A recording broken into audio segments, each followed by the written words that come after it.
আসসালামু আলাইকুম, শুভ সন্ধ্যা and a very good evening. আমি Zara Mahbub, country director and CEO of KITC limited. আজকে আপনাদের মডারেটর। আপনাদের সকলকে আমন্ত্রণ জানাচ্ছি দি আর্থ সোসাইটির আয়োজনে এবং ইউএনডিপি বাংলাদেশের ডাইভার্সিটি ফর পিস প্ল্যাটফর্মের সহযোগিতায় অনুষ্ঠিত ডাইভার্সিটি টক প্রোগ্রামের এই পর্বে। আমরা জানি যে সারা বিশ্ব বিগত কয়েক মাস ধরে কোভিড-19 মহামারীতে আক্রান্ত। আমাদের দেশও কিন্তু সেই মহামারীর কবলে পড়েছে। আমাদের বাংলাদেশে বৈচিত্র্যময় নানা জাতি ধর্ম পেশার মোট 16 কোটি জনসংখ্যায় আমরা একটা বিশাল পরিবার, যারা সকলে কোনো না কোনোভাবে এই মহামারীর কারণে সরাসরিভাবে ক্ষতিগ্রস্ত বা প্রভাবিত হয়েছি। এই মহামারীর জন্য বন্ধ হয়ে গেছে বা বাধাগ্রস্ত হয়েছে আমাদের দৈনন্দিন জীবনযাপন এবং স্বাভাবিক চলাফেরা। কিন্তু নানা ধরনের সকল নিয়মিত বা স্বাভাবিক কর্মকাণ্ড বাধা পড়লেও আমরা চলে এসেছি প্রযুক্তি এবং ডিজিটাল প্ল্যাটফর্মের আরও নিকটে। আমাদের এবারের টপিক হচ্ছে role of technology and digital medium to ensure intercultural harmony, creating awareness among marginalised people to fight against the কোভিড-19। অর্থাৎ আন্তঃসাংস্কৃতিক সম্প্রীতি বজায় রাখতে এবং কোভিড-19 প্রতিরোধে প্রান্তিক জনগোষ্ঠীর মাঝে সচেতনতা সৃষ্টিতে প্রযুক্তি ও ডিজিটাল মাধ্যমের ভূমিকা। এই আলোচনায় আমাদের সাথে ডাইভার্সিটি টক স্টুডিওতে অতিথি হিসাবে সংযুক্ত আছেন গণপ্রজাতন্ত্রী বাংলাদেশ সরকারের ডাক ও টেলিযোগাযোগ মন্ত্রণালয়ের তথ্য ও যোগাযোগ প্রযুক্তি বিভাগের মাননীয় প্রতিমন্ত্রী জনাব জুনেদ আহমেদ পলক এমপি, গণপ্রজাতন্ত্রী বাংলাদেশ সরকারের যুব ক্রীড়া মন্ত্রণালয়ের মাননীয় সচিব জনাব মোহাম্মদ আখতার হোসেন, এসবিকে টেক ভেঞ্চার্স এবং এসবিকে ফাউন্ডেশনের প্রতিষ্ঠাতা miss Sonia Bashir Kabir, Project Manager of UNDP Bangladesh's Partnership for Tolerant and Inclusive Bangladesh Project, Mr. Robert Stolman, Save and Serve ফাউন্ডেশনের প্রতিষ্ঠাতা জনাব সৈয়দ তৈয়বুল বাশার এবং বাংলাদেশের চা কমিউনিটির অ্যাক্টিভিস্ট জনাব মোহন রবিদাস। আজকের আয়োজনটি আমরা মূলত 4টি ভাগে বা সেগমেন্টে ভাগ করেছি। প্রথম, কোভিড-19 প্রতিরোধে জনসচেতনতা তৈরিতে প্রযুক্তি ও ডিজিটাল মাধ্যম কী ভূমিকা রাখছে। দ্বিতীয়, আমরা কি ডিজিটাল ডিভাইড কমিয়ে প্রান্তিক জনগোষ্ঠীর মাঝে জনসচেতনতা সৃষ্টি করতে পারছি। তৃতীয়, নানা ধর্ম বর্ণের পরিচয় জনগোষ্ঠীর মধ্যে শান্তি ও সম্প্রীতি বজায় রাখতে সামাজিক মাধ্যমে সচেতনতা বৃদ্ধি কতটুকু কার্যকর। আর চতুর্থ, প্রশ্ন উত্তর পর্ব। প্রথমে আমি আসতে চাই গণপ্রজাতন্ত্রী বাংলাদেশ সরকার ডাক ও টেলিযোগাযোগ মন্ত্রণালয়ের তথ্য ও যোগাযোগ প্রযুক্তি বিভাগের মাননীয় প্রতিমন্ত্রী জনাব জুনেদ আহমেদ পলক এমপির কাছে। আপনার কাছে আমার প্রথম প্রশ্ন, কোভিড-19 মহামারীর এই সময় জনসচেতনতা তৈরিতে প্রযুক্তি ও ডিজিটাল মাধ্যম কি ভূমিকা রাখছে? মাননীয় প্রধানমন্ত্রী জননেত্রী শেখ হাসিনা এবং উপদেষ্টা জনাব সজীবদের জয়ের প্রতি আমরা কৃতজ্ঞ যে যাদের নেতৃত্ব এবং যাদের দূরদর্শিতার কারণে আজকে গত 6 মাস ধরে আমরা যে ডিজিটাল প্ল্যাটফর্ম এবং ডিজিটাল টেকনোলজি ব্যবহার করছি আমাদের শিক্ষা, স্বাস্থ্য, কৃষি এবং এমনকি আমাদের ঘরে বসে এন্টারটেইনমেন্ট গুলোকে পৌঁছে দেওয়ার জন্য, এবং তার জন্য আমি মাননীয় প্রধানমন্ত্রী জননেত্রী শেখ হাসিনার প্রতি কৃতজ্ঞতা জানাচ্ছি এবং মাননীয় উপদেষ্টা জনাব সজীবদের জয় ভাইয়ের প্রতি ধন্যবাদ এবং কৃতজ্ঞতা জানাচ্ছি। আমরা এই মুহূর্তে আসলে যেই বিষয় নিয়ে আলোচনা করছি যে একটি বৈচিত্র্যপূর্ণ সমাজ এবং দেশ বা জাতি প্রয়োজন, আসলে সবচেয়ে বেশি যেটা কারণ সেটা হচ্ছে যে আমরা তো প্রকৃতি থেকে যে শিক্ষাটা নেই, প্রকৃতির যে বৈচিত্র্যময় যে প্রকৃতির যে বিশেষ একটা স্বভাব, সেখান থেকে আমি মনে করি যে পরিবর্তন তো একটা প্রকৃতিরই নিয়ম, কিন্তু সেই পরিবর্তনে আমরা যদি নেতৃত্ব দিতে চাই তাহলে অবশ্যই আমাদের একটি বৈচিত্র্যপূর্ণ সমাজ ব্যবস্থা গড়ে তুলতে হবে, এবং যেটি গুরুত্ব বঙ্গবন্ধু শেখ মুজিবুর রহমান উনি আজ থেকে 50 বছর আগে উপলব্ধি করেছিলেন, এবং যে কারণে আমাদের মহান পবিত্র সংবিধানে কিন্তু ধর্ম নিরপেক্ষতাকে রাষ্ট্রের যে মৌলিক 4টি স্তম্ভ সেখানে কিন্তু অন্যতম গুরুত্বপূর্ণ স্তম্ভে স্থান দেওয়া হয়েছিল। আজ থেকে 50 বছর আগে জাতির পিতা বঙ্গবন্ধু শেখ মুজিবুর রহমান যে ধর্মনিরপেক্ষতা, প্রগতিশীল একটি উদার একটি সমাজ ব্যবস্থা গড়ে তুলতে চেয়েছিলেন, সেটি যদি আমরা আসলে ঠিক শুরু থেকেই আমরা গড়ে তুলতে পারতাম, তাহলে কিন্তু সমাজে আজকের এই বৈষম্য কিংবা এই বিভেদ এতটা থাকতো না।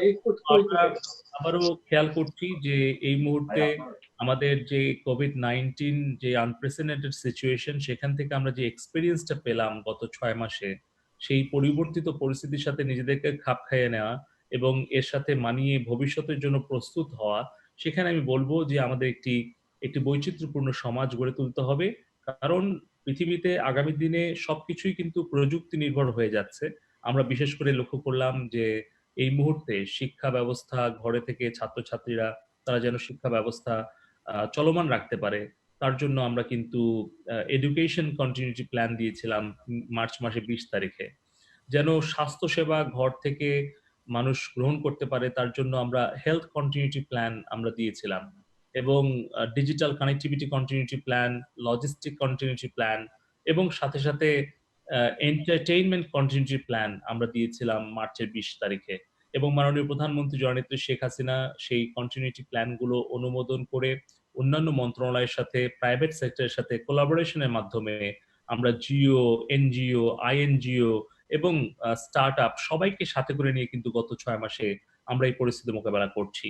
তবে আগামী দিনে এই চতুর্থ শিল্প বিপ্লবের যুগে যখন আমরা প্রবেশ করছি, তখন কিন্তু সাধারণ সব কাজগুলোই কিন্তু প্রযুক্তি করছে কিংবা ভবিষ্যতে রোবট করবে।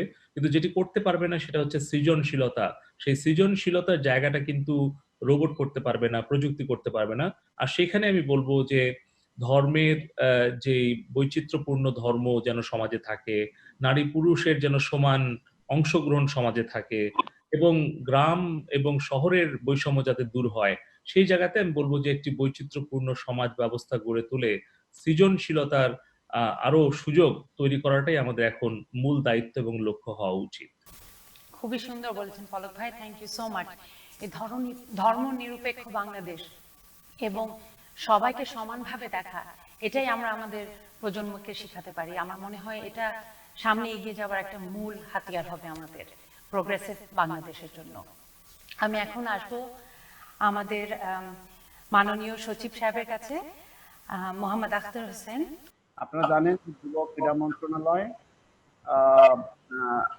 বাংলাদেশে এখন যে টোটাল পপুলেশনের 1/3 5 মতো যুব সমাজ আছে। এই যুব সমাজকে দক্ষতা প্রশিক্ষণ দিয়ে থাকে 71 কেন্দ্রের মাধ্যমে 83টি ট্রেডে আমরা প্রশিক্ষণ দিই। আমাদের সবগুলো প্রশিক্ষণই আসলে ভার্চুয়ালি ফিজিক্যাল ছিল। এই কোভিড সিচুয়েশনের আগে আমাদের এই প্রশিক্ষণগুলো চলমান ছিল, কিন্তু 26শে মার্চ থেকে যখন কোভিড এর জন্য ছুটি দেওয়া হয়, তখন প্রশিক্ষণই বন্ধ হয়ে যায়। ইনফ্যাক্ট তারপরে যেটি হয়, আসলে আমাদের মাননীয় প্রতিমন্ত্রী মহোদয় বলেছেন যে আমাদের প্রথমেই ধন্যবাদ জানাইতে হয় আমাদের মাননীয় প্রধানমন্ত্রী বঙ্গবন্ধু জননেত্রী শেখ হাসিনা এবং আমাদের তথ্য প্রযুক্তি উপদেষ্টা জনাব সজীব জয় সাহেবকে। কারণ মাননীয় প্রধানমন্ত্রী 2008 সালে যে ডিজিটাল বাংলাদেশের ঘোষণা দিয়েছিলেন 2021 সালের মধ্যে, যেই মন্ত্রণালয়ের দায়িত্বে আমাদের জুনায়েদ আহমেদ পলক স্যার আছেন, এই মন্ত্রণালয়ের মাধ্যমে কিন্তু আমরা এই 2020 সনে এসে ডিজিটাল বাংলাদেশের প্রায় উপনীত হয়েছি, এবং আজকে ডিজিটাল বাংলাদেশের সেই প্ল্যাটফর্ম ব্যবহার করেই কিন্তু আমরা এই কোভিড সিচুয়েশনে কিন্তু অনেক সুবিধা নিতে পেরেছি। একদিকে কোভিডের কারণে যখন ঘর থেকে বের হওয়া যাচ্ছিল না ভাইরাসের কারণে, তখন আমাদের মাননীয় প্রধানমন্ত্রী জনভবন থেকে ভার্চুয়ালি সমস্ত জেলা, উপজেলা, মাঠ পর্যায়ের সকল কর্মকর্তা কর্মচারীদেরকে এই কোভিডের সচেতনতা সহ সমস্ত নির্দেশনা উনি প্রদান করেছেন। আমরা বিশ্ব স্বাস্থ্য সংস্থা এবং প্রধানমন্ত্রীর নির্দেশনাগুলো অনুসরণ করে আমরাও আমাদের প্রত্যেকটা মন্ত্রণালয়, বিশেষ করে আমাদের মন্ত্রণালয়ে আমাদের বিভিন্ন দপ্তর পরিদপ্তর, তারা কিন্তু এই নির্দেশনাগুলো সচেতনতা আকারে সমস্ত জনগণের মাঝে তারা প্রত্যেকটা ক্ষেত্রে তারা কিন্তু সচেতনতাগুলো করেছে। এবং মানবিক সহায়তা এই কোভিড সিচুয়েশনে যেখানে যেখানে মাস্ক পরার মানুষের ছিল না, কি বলে সচেতনতা ছিল না, যেখানে হ্যান্ড স্যানিটাইজার ব্যবহার, সাবান ব্যবহার বা এগুলোর সচেতনতা গুলো ছিল না, সেগুলো কিন্তু আমরা এই ডিজিটাল পদ্ধতিতে আমরা ট্রান্সমিট করেছি সব জায়গায়। আমাদের যে বিশেষ করে যুব উন্নয়ন অধিদপ্তরের মাধ্যমে আমরা প্রশিক্ষণ দিয়ে যে যুব উদ্যোক্তাদের তৈরি করেছি, তারা কিন্তু আমাদের তারা মাস্ক বানিয়েছে, বিভিন্ন রকমের হ্যান্ড স্যানিটাইজার, মাস্ক, খাদ্য সহায়তা এগুলো তারা বিতরণ করেছে এবং ডিজিটালি আমাদেরকে কিন্তু এগুলো আবার কমিউনিকেট করেছে। আমরা দেখেছি যে আমাদের নারী উদ্যোক্তারা তারা অনেক সহায়তায় এগিয়ে এসেছে, আমাদের পুরুষ উদ্যোক্তারাও এগিয়ে এসেছে, তারা এগুলো করেছে এবং প্রায় 150-র মতো উদ্যোক্তা গোষ্ঠী তারা কিন্তু এই সারা বাংলাদেশ, ঢাকা শহর, শহরগুলো সহ, গ্রামাঞ্চলে সহ এই কাজ করেছে। এবং এটি নিঃসন্দেহে আমি মনে করি যে এই কোভিড সিচুয়েশন উত্তরণে একটি আমাদের দেশে এই যে নিয়ন্ত্রণ, মাননীয় প্রধানমন্ত্রীর নির্দেশনা এবং আমাদের সকলের এই সচেতনতামূলক ডিজিটাল প্ল্যাটফর্ম ব্যবহার করে এটি করার ফলেই কিন্তু আমরা বাংলাদেশে আজকে কোভিড সংক্রমণের ক্ষেত্রে একটা অত্যন্ত সুবিধাজনক অবস্থায় রয়েছি। আমরা বিশেষ করে আমাদের প্রশিক্ষণগুলোকে আমরা যেটা ইন্টারাপশন হয়ে গেছে বা করতে পারছিলাম না, আমরা এই সিচুয়েশনে আমরা ট্রেনিংকে কিভাবে আনইন্টারাপ্টেড করা যায়, অনলাইন বেসড করা যায়, সেইগুলো আমরা চিন্তা করেছি। অলরেডি আমরা কন্টেন্ট ডেভেলপ করে সেভাবে কিন্তু আমরা এগিয়ে যাচ্ছি। আমরা এই কোভিড সিচুয়েশনে আমাদের যুবদেরকে দক্ষতা প্রশিক্ষণ দেওয়ার জন্য আমরা অনলাইন প্ল্যাটফর্ম ব্যবহার করছি। আমরা একটি বর্তমানে বাংলাদেশে আউটসোর্সিং এর একটা ভালো জায়গা আছে, অলরেডি 6-7 লক্ষ বাংলাদেশে করছে। আমাদের যুব উন্নয়ন অধিদপ্তর থেকেও প্রশিক্ষণ দেওয়া হয় সীমিত আকারে, কিন্তু আমরা virtual platform, virtual training centre একটা ডেভেলপ করাচ্ছি, যার মাধ্যমে আমরা সমস্ত কন্টেন্ট আমরা অনলাইনে দিয়ে রাখবো ওপেন সোর্স হিসাবে, এবং সেখান থেকে সমস্ত স্কুল, কলেজ, ইউনিভার্সিটির ছেলেমেয়েরা সহ যারাই শিক্ষিত, এমনকি গৃহবধূরা পর্যন্ত এই প্ল্যাটফর্ম ব্যবহার করে তারা প্রশিক্ষণ নিতে পারবে এবং আলটিমেটলি তারা কাজে, আউটসোর্সিং এর কাজ, দেশে বিদেশে কাজ করতে পারবে। এবং এছাড়া আমাদের সমস্ত প্রশিক্ষণগুলোকে কিন্তু আমরা ডিজিটাল প্ল্যাটফর্ম ব্যবহার করে করার জন্য সেভাবে প্রস্তুতি নিয়েছি। আমরা বলতে চাই যে এই কোভিডের ভিতরেও আমরা যেরকম একটি মহামারী, এই মহামারীতে সমস্ত কাজ যেখানে বন্ধ, আমরা কিন্তু এই ডিজিটাল প্ল্যাটফর্মের কারণেই আমরা আমাদের কার্যক্রমকে আমরা ডিজিটালি কনভার্ট করতে যাচ্ছি এবং আমরা তার সুফল পাচ্ছি। আমরা এই যুব ক্রীড়া মন্ত্রণালয়ের পক্ষ থেকে আমরা যখন দেখেছি কোভিড সিচুয়েশন, আপনারাও অনেকেই ফেসবুকে দেখেছেন, আমাদের বিভিন্ন অঞ্চলে শাকসবজি যারা উৎপাদন করে খুব ভালো আকারে, নর্থ বেঙ্গলে কিছু কথা ভাইরাল হয়েছিল, যেমন তারা ফলমূল, শাকসবজিগুলো বিক্রি করতে পারে না, 5 টাকা 7 টাকা দরে বিক্রি করে কেজি। সেগুলো দেখে আমরা কিন্তু একটি যুব পাইকারি সেল.com নামে একটি উদ্যোক্তাদের দিয়ে পরিচালনার জন্য একটি ব্যবসায়ের একটা ই-কমার্স সাইট তৈরি করেছি। আমরা গত 21শে জুন আমাদের মাননীয় প্রতিমন্ত্রী মহোদয় জনাব জাহিদ হাসান রাসেল এমপি মহোদয় এটি উদ্বোধন করেছেন এবং আম, লিচু ব্যবসা দিয়ে আমরা আমাদের উদ্যোক্তারা এটি শুরু করেছিল, পরবর্তীতে কুরবানির গরুও করেছে। এটি অবশ্য কৃষি বিভাগের ক্ষেত্রে আমাদের মাননীয় প্রতিমন্ত্রী মহোদয়, আইসিটি প্রতিমন্ত্রী মহোদয়ও একটি করেছেন, ওনারা কৃষি ক্ষেত্রেও এটি হচ্ছে। তো এই দুই মন্ত্রণালয় থেকে কিন্তু এই ডিজিটাল প্ল্যাটফর্ম ব্যবহার করে জীবনযাত্রাকে মানুষের এই পণ্য বেচা কেনার একটা মাধ্যম হিসেবে করছে। আমাদের যুব উদ্যোক্তাদের প্ল্যাটফর্মটি ই-কমার্স সাইট হিসেবে যেভাবে কাজ করে, বাংলাদেশের বিভিন্ন অঞ্চলে শাকসবজি, ফলমূল হয়, কিন্তু সেগুলো কিন্তু অনেক সময় পরিবহনের অসুবিধা হয় এবং এক জেলার প্রোডাক্ট আরেক জেলায় সাধারণত ওইভাবে যায় না। কিন্তু এখন যেটি হচ্ছে, আমরা সমস্ত জেলার উদ্যোক্তাদের, যুব উদ্যোক্তাদের প্রশিক্ষণ দিয়ে আমরা কিন্তু তাদের মাধ্যমে এই অনলাইন প্ল্যাটফর্মে তথ্যের আপলোড করে এবং তার মাধ্যমে কিন্তু দুই জেলার যুব উদ্যোক্তারা এটি বেচাকিনি করবে এবং এই জায়গাটাতে একটা পরিবর্তন এসেছে। এছাড়া আমরা কিন্তু অনেকগুলো আরো ইনোভেটিভ কাজ নিয়ে এগিয়ে যাচ্ছি ডিজিটাল প্ল্যাটফর্ম ব্যবহার করে। সেখানে আমাদের যুবদের উৎপাদিত পণ্য এগুলোকে কোয়ালিটি অ্যাসিউরেন্স করে, ব্র্যান্ডিং করে আমরা কিভাবে ভোক্তাদের কাছে অনলাইনে মার্কেটিং করতে পারি উদ্যোক্তাদের দিয়ে, সেই জায়গাটাতেও কিন্তু আমরা কাজ করছি। তো একদিকে আমরা দেখি যে এই করোনা মহামারী নিয়ন্ত্রণের জন্য আমাদের প্রশিক্ষিত যুব উদ্যোক্তারা তারা মানবিক সহায়তা নিয়ে এগিয়ে যাচ্ছে এবং তারা কিন্তু ব্যাপকভাবে কাজ করেছে। এমনকি হাসপাতালে রুগী নেওয়া, হাসপাতালে মৃত রুগী লাশ কবরস্থানে নেওয়া, কবর দেওয়া, এসব কাজেও আমাদের যুব উদ্যোক্তারা কিন্তু অংশগ্রহণ করেছে। এবং এটি আমাদের সাথে তারা সবসময় আমাদের যে সোশ্যাল মিডিয়া আছে, বিশেষ করে হোয়াটসঅ্যাপ বা মেসেঞ্জার গ্রুপ বা অন্যান্য ফেসবুক পেজ, বিভিন্ন মাধ্যমে তারা এই কমিউনিকেশন গুলো আমাদের হয়। আমাদের এই কোভিডের কারণে আমাদের মন্ত্রণালয়ের সমস্ত দপ্তর সংস্থার সাথে আমরা কোভিড রেসপন্স নামে গ্রুপ খুলে আমরা সেই গ্রুপের মাধ্যমে আমরা তথ্য আদান প্রদান করি, বিভিন্ন আদেশ নির্দেশনা দিই এবং পারস্পরিক যোগাযোগগুলো করি। আমি এখন আসবো আমাদের এসবিকে টেক ভেঞ্চার্স এবং এসবিকে ফাউন্ডেশনের প্রতিষ্ঠাতা মিস সোনিয়া বশিরের কাছে। যে এই কোভিড-19 এ একটা জিনিস আমরা যে দেখেছি, এটাকে বলে যে ডেমোক্রেটাইজেশন টেকনোলজি, মানে অনেক মানুষের হাতে প্রযুক্তি পৌঁছে গেছে।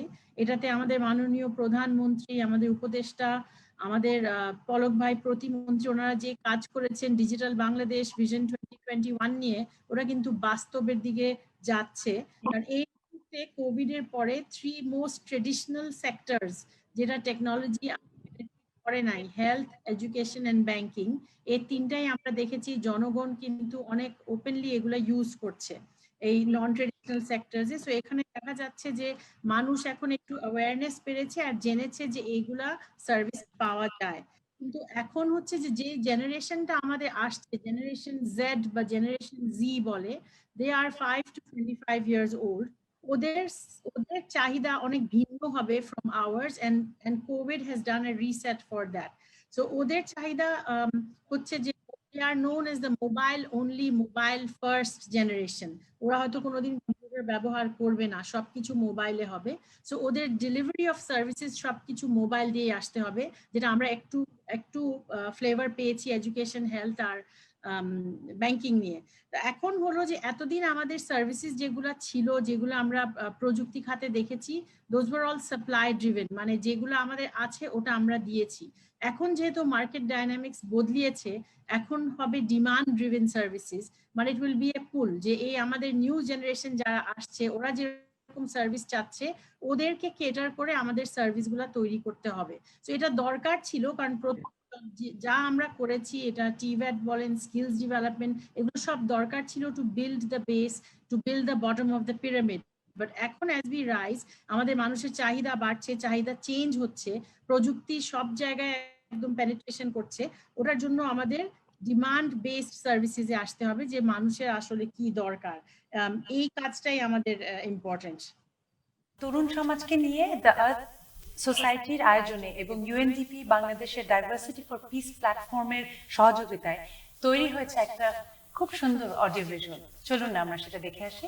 আচ্ছা, কেমন দেখতে চাই আমরা আমাদের এই দেশটাকে, এই সমাজ ব্যবস্থাকে, আমাদের এলাকার পরিবেশকে, কিংবা আমাদের পরিবারকে? চাই আর কি, একটু শান্তি চাই। আমরা সবাইকে নিয়ে ভালো থাকতে চাই, সোশ্যাল সিকিউরিটি চাই। আমরা চাই পোলাপানগুলো পড়াশোনা করুক, শিক্ষিত হোক। চাই সবাই সুস্থ থাকুক, দেশটা ভালো থাকুক, এইটাই চাই। আমরা মানসিক শান্তি চাই। চাই না আমরা ধর্মান্ধতা, আমরা সবাইকে নিয়ে ভালোভাবে থাকতে চাই। আমরা কারো প্রতি অবহেলা চাই না, সহাবস্থানে চাই সুখী সমাজ। আমরা সবাই মিলে সব উৎসব পালন করতে চাই। আমরা প্রায় 5 কোটি 30 লাখের যুব সমাজ। আমাদের হাতেই দেশের বর্তমান ও ভবিষ্যৎ। বাংলাদেশ মানেই 12 মাসে 13 পার্বণ। অসাম্প্রদায়িক বাংলাদেশ আমাদের ভালোবাসার মূল ভিত্তি। ধর্ম, বর্ণ, জাতির ঊর্ধ্বে জাগরে নবীন প্রাণ, তোমাদের অভ্যুদয়ই হবে সব বিরোধের অবসান। আমরা তরুণরা চাইলেই পারি, সম্ভাবনাগুলোকে সত্যি করতে চাই। আমরা আজকে একসাথে কাজ করব, গড়তে আগামীর বাংলাদেশ। আমরা নিজ নিজ জেলার, বিশ্ববিদ্যালয়ের বা বিভাগের পিস অ্যাম্বাসেডর হয়ে একটা টেকসই নেটওয়ার্ক করতে চাই। ইউনিটি ইজ আইডেন্টিটি প্ল্যাটফর্মে বৈচিত্র্যের ঐক্যতানে একটা সুস্থ বাংলাদেশ গড়তে এখনই রেজিস্ট্রেশন করো।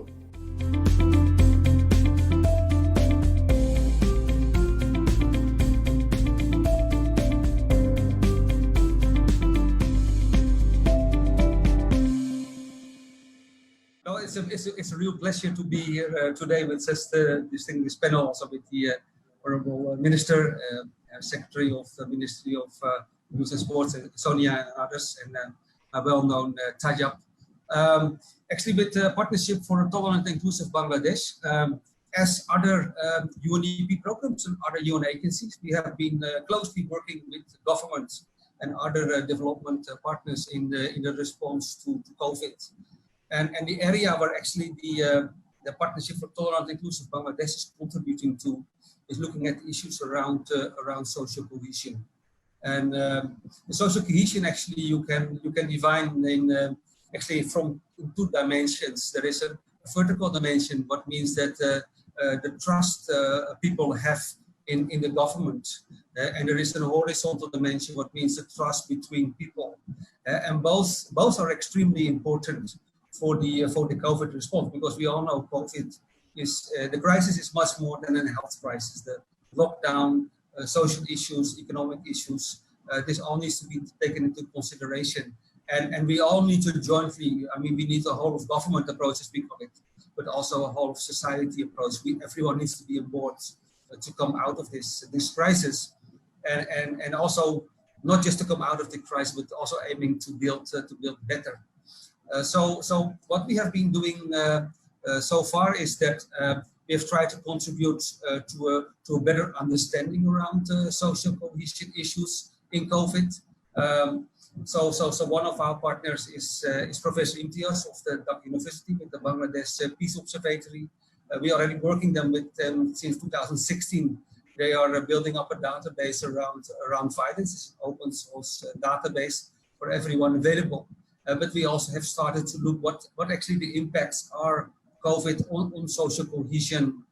Some of the important findings, for instance, was the effect, particular the lockdown on domestic and gender-based violence.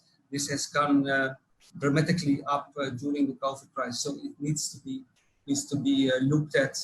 We also have seen how COVID and rumors are having their effects. But at the same time, we also have looked at existing social capital. So we have not just looked at tensions, but also at positive initiatives and how community people have supported each other. I think we all know that social media is really important, and especially because of the lockdown, a lot of our work and communications has gone into social media. So we also have we already have capacity actually in monitoring what's happening in social media. So we have expanded our scope, and we have looked at how for instance disinformation is playing out on COVID. This is something that we have been monitoring, and we have been reporting weekly. But interesting enough is that even though there's a lot of disinformation, there are people who have with better intention have put wrong news on the social media. But I think the very positive findings we had is that actually, if you're looking at the disinformation posts and the response it had, the followers it had, by far the largest number of people were looking for genuine information around COVID. They have gone to the health ministry's website, UNICEF, WHO. So we have also seen some good behavior. I mean, if you look at social media, then we have seen, how especially from March, we could see a number of posts on social media, people expressing frustration, people putting anger. I mean, there was quite a large number of posts on COVID. But I think as the situation evolves, even though I think we're still in a health crisis, you can see that somehow people are starting to try to pick up their lives, and actually we see less and less issues around social media around COVID. That doesn't mean that that we are there, that we should stop monitoring, but I think that are important aspects to follow. In terms of what you were asking me, what we do about a safe social media usage. As UNDP, we believe that we can contribute, to the monitoring and providing insights and telling people what's happening in the social media. But in terms of responding, we do see that the youth, is playing a big role in responding on social media and making sure that the social media is a positive force, and it's used for the good. And so we have been working with different youth, but also with different minority groups on positive messaging. In the beginning, it was very much about informing people about the importance of social distancing, letting the people know about what's happening around health. For example, we have supported an organization in Bandaban to come up with a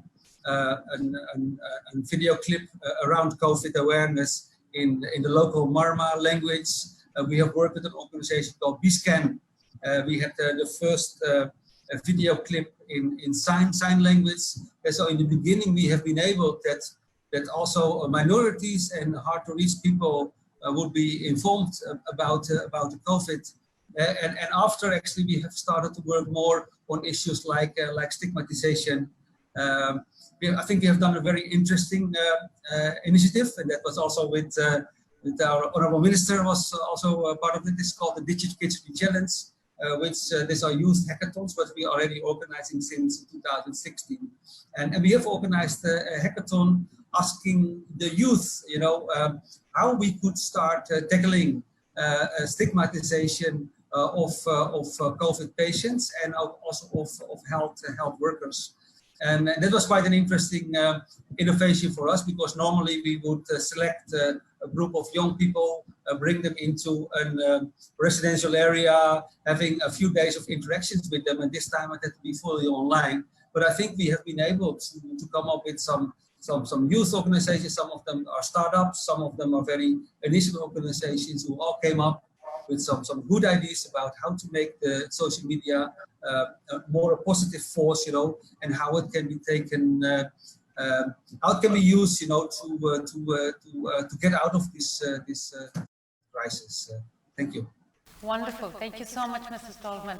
Indeed, when the crisis began, people were forwarding messages and telling us different ways, leading people on as to how, there were lots of myths about COVID. It's still very new, but all these awareness videos, as well as the work that UNDP and organizations such as yours are doing, is demystifying it further and making us more aware, at least the hygiene part, the social distancing part. So it makes us more hopeful. So thank you so much. Thank you. This brings me to Syed Tayyabul Bashar. You are the founding chairman of Save and Serve Foundation. Thank you so much for being with me in the studio amidst times of social distancing. Thank you so much. তোমার কাছে আমার প্রশ্ন সেটা হচ্ছে যে ধর্মীয় নেতারা এই যে আমাদের সোশ্যাল মিডিয়া আছে, ডিজিটাল প্রযুক্তি আছে, টেকনোলজি আছে, এটা দিয়ে তারা কিভাবে আরো সচেতনতামূলক এবং অ্যাওয়ারনেস রিলেটেড ইনফরমেশন, তারা কিভাবে এটার প্রভাব ছড়াতে পারেন এবং তাদের রোলটা কি? ধন্যবাদ। প্রথমে ধন্যবাদ আর্টসোটাই সোসাইটিকে আজকে আমাকে দাওয়াত দেওয়ার জন্য, এবং UNDP one of the partners.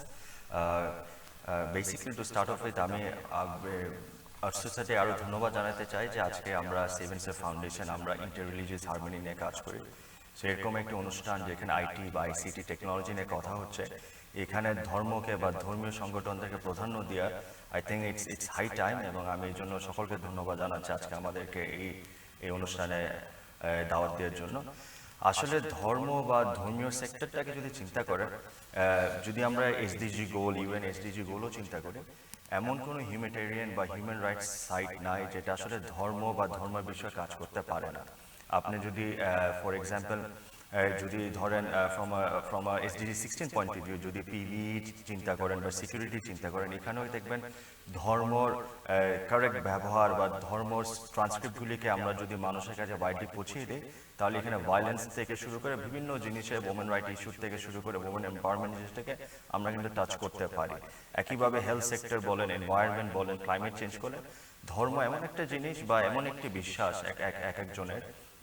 For example, আমি একজন মুসলমান হিসাবে আমি ইসলামে বিশ্বাসী, অন্যভাবে হিন্দুইজম আছে, খ্রিস্টানিজম আছে বা বুদ্ধিজম, যারা যেভাবে বিশ্বাস করে, এই ধর্মের যে একটি পাওয়ার যে মানুষের কাছে তাকে মোটিভেট করা, সেখান থেকে আমার মনে হয় এখানে যদি আমরা আইসিটি বা আইটিকে যদি আমরা আরো ইনভলভ করতে পারি, নিশ্চয়ই এখানে আমরা অনেক লাভবান হব ইন টার্মস অফ টেকনোলজিকে ব্যবহার করে ধর্মের কথাগুলিকে নিয়ে আমরা যদি সামনে এগিয়ে যেতে চাই।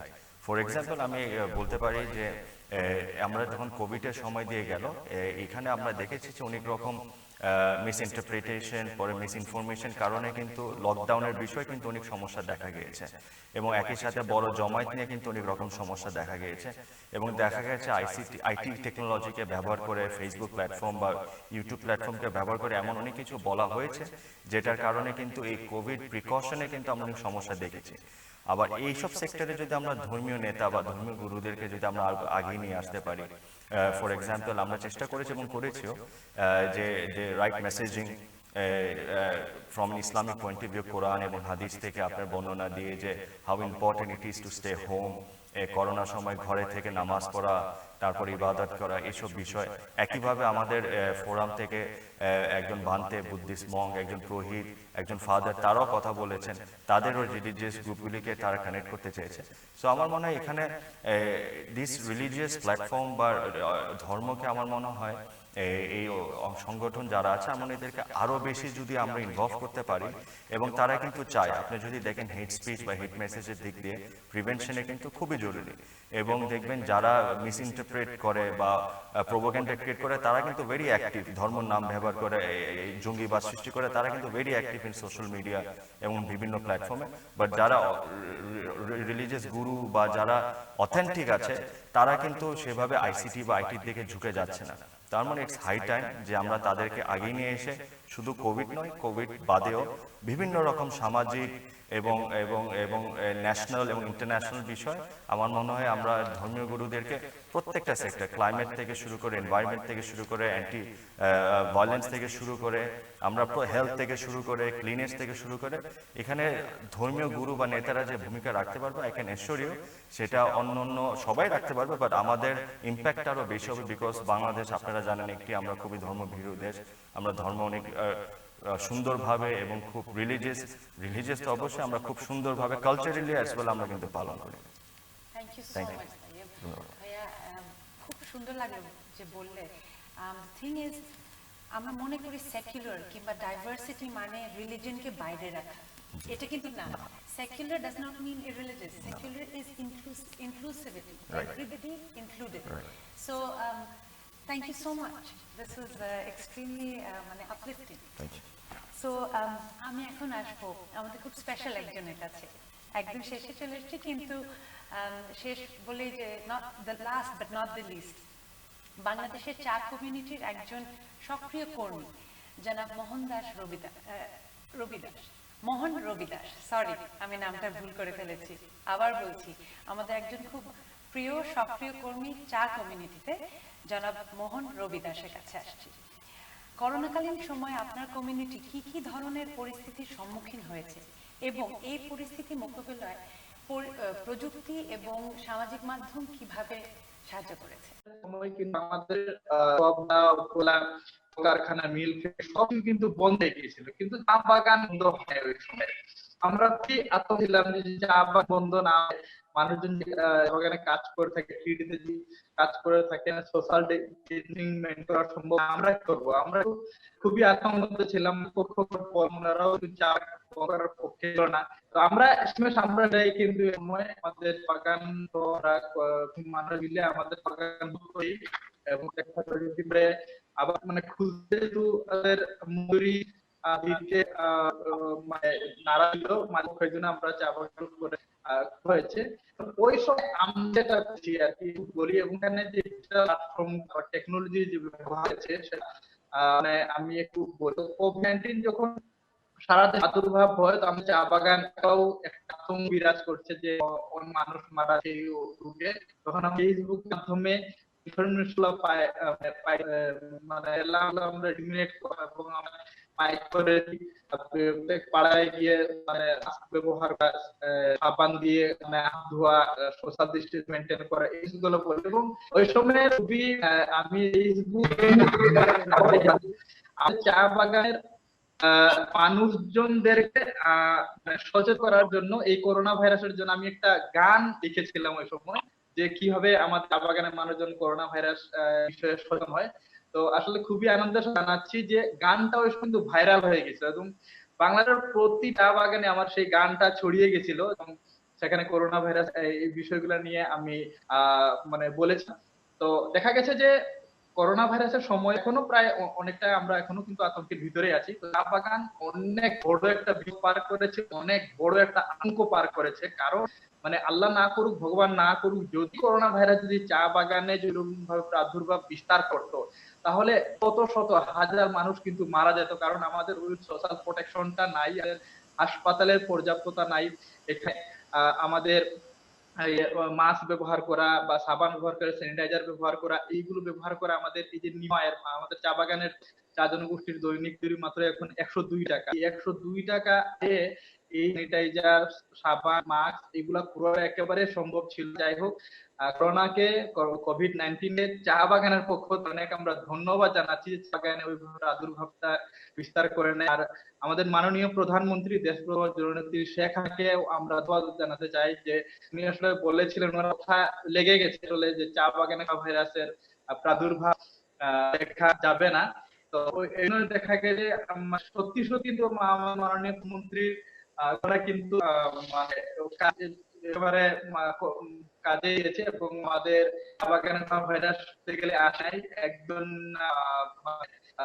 আক্রান্ত ছাড়া ভাবে বিস্তার করার জন্য আমরা সরকারকেও ধন্যবাদ জানাই। ফেসবুক এবং ডিজিটাল মিডিয়া যেগুলো এই ডিজিটাল মিডিয়া তৈরি করেছেন তাদেরকে আমরা ধন্যবাদ জানাতে চাই যে ডিজিটাল মিডিয়ার কারণে, এই টেকনোলজির কারণে কিন্তু চা বাগান থেকে বেঁচে গেল।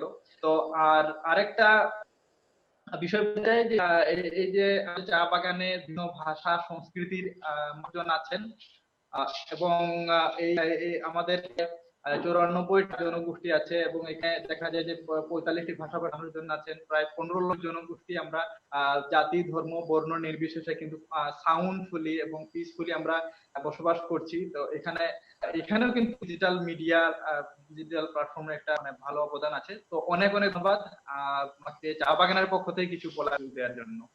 So, Appa, the question is, we see that the marginalized community suffers quite a bit as far as being included in technology. So, উনাদেরকে আমরা কিভাবে আরো অ্যাওয়্যার করতে পারি, কিভাবে উনাদেরকে আমরা টেকনোলজির ইনক্লুসিভনেসের মধ্যে আনতে পারি এবং আমরা সোশ্যাল মিডিয়া এবং ডিজিটাল প্ল্যাটফর্ম ইউজ করে তাদেরকে কোভিড-19 সম্বন্ধে এবং অন্যান্য ব্যাপারে আরো কিভাবে অ্যাওয়্যার করতে পারি। প্রশ্নটা হচ্ছে যে হাউ ডু উই মানে ইনক্লুসিভ ডিজিটাল মডেল ফর কোভিড-19 এফেক্টেড পেশেন্টস। একটা হচ্ছে যে এখানে প্রথমে ডেফিনেটলি ইনফ্রাস্ট্রাকচার একটা ব্যাপার আছে, রাইট? অ্যাক্সেস টু টেকনোলজি, যেটা আমাদের সরকার অনেক কাজ করছেন।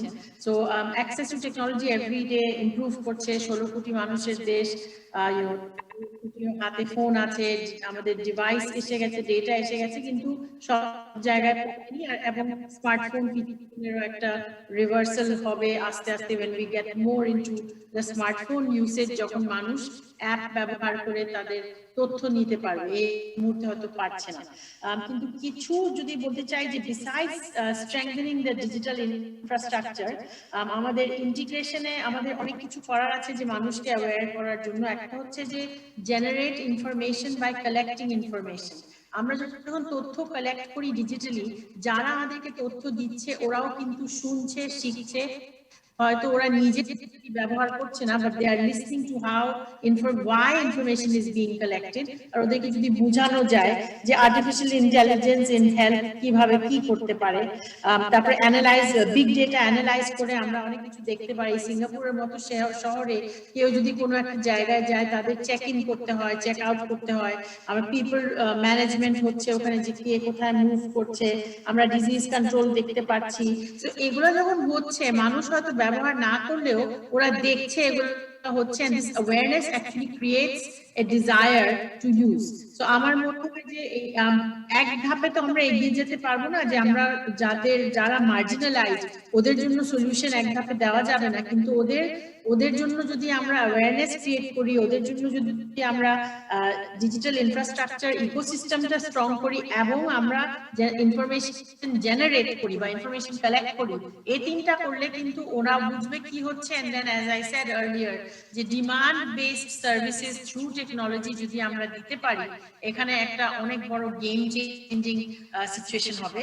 And my last point is what I really feel, আমি বলতে চাই যে it couldn't have been a better time for anybody যে প্রযুক্তি নিয়ে কাজ করছে to be in Bangladesh then now.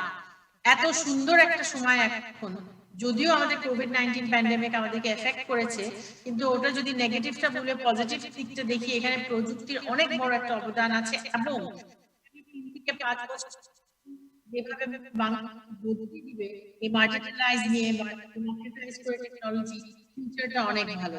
Thank you. Thank you so much, Soniapa. Absolutely, the dream for digital Bangladesh, we're just getting closer. So this COVID-19 pandemic has shown us that we've been on the right track. So this brings me to Mr. Robert Stolman once again. Would like to ask you, what other initiatives are being taken by UNDP for the marginalized community as far as technology is being used, digital medium is being used, for awareness as well as for harmony, and especially meeting COVID-19 challenges? You've mentioned a few already. If you could share a few more initiatives. Yeah, thank you so much, Sarah. No, I would also like to say that we do a lot, like I already explained in my first answer, on social media, and we have just also have done a kind of analysis, about our outreach and about the people to reach out. And then, like you mentioned, actually, if you're looking at Bangladesh, out of the 166 million people, there's about 40% of the people who have access to the internet. So you're talking about 66 million people. And then out of the 66 million people, about 36% are actually subscribers to social media. And actually that also has to do that a lot of mobile phones what people are using actually are only 50% of the mobile phones that people are using are able to go for the internet, and actually about 60% of the population lives in rural areas where internet coverage is not universal. So that means that if you work on social media, you can still have impressive numbers of reaching people, but there are still large part of the population you can't reach. And then also something to consider is that the access to internet is also highly gendered. Actually, the men represent about 78% of all social media uses in internet. So if you look at the social media work that we are doing, and for even example, a program as today, there's a big chance that the majority of the people who are actually looking and hopefully getting inspired by us are people from the relatively urban areas, and also relatively more male. So then, if you want to reach minorities, if you want to reach vulnerable people, how to take this up. So I think, first of all, it is that, that we need to work, and I know that Minister College and the colleagues about Digital Bangladesh, they are aiming for a universal internet coverage, which is really important. And also looking at the Sustainable Development Goals, and which Bangladesh is undersigning, and is a very strong advocate. It was a champion in achieving the MDGs, and I'm sure it will be a champion as well in achieving the SDGs. But leaving no one behind is really important. We need to look at areas as the chore areas as the digital hill tracks, areas where we know that the internet coverage is not universal. That are the areas we need to invest in, and we have to make sure that more people will be able to join this social medias and be able to inform. But I think at the same time, we should also be aware that our messages through social media may not reach to all the people we'd like to reach. So then I think we still also need to think about having a combination of online and offline work. I think through online, we can inspire youth, because a lot of the young people, they are internet, but they should also be inspired to take messages further, and to go offline and to meet person to person. So as UNDP, the Partnership for Tolerant and Inclusive Bangladesh, we are working with several organizations under this Diversity for Peace initiative, which are also led and founded by these minority groups. And I think that's also important, that if you want to empower people and marginalized people, we should also try to prioritize to support them through their organizations, who are they're representing. But nevertheless, I think even still a program like this can be extremely powerful, like I said, to inspire people and to get out, and support and inspire others. Thank you. Certainly. Thank you so much, Mrs. Tolman. We cannot bring about any sort of change or unity unless the mainstream people are on board. So what you said was very important. In order to work with the marginalized people, the people who are in the mainstream, the more fortunate ones who are ahead of the curve, we need to be all on board so that we can take it forward. So that brings me to our Honorable State Minister.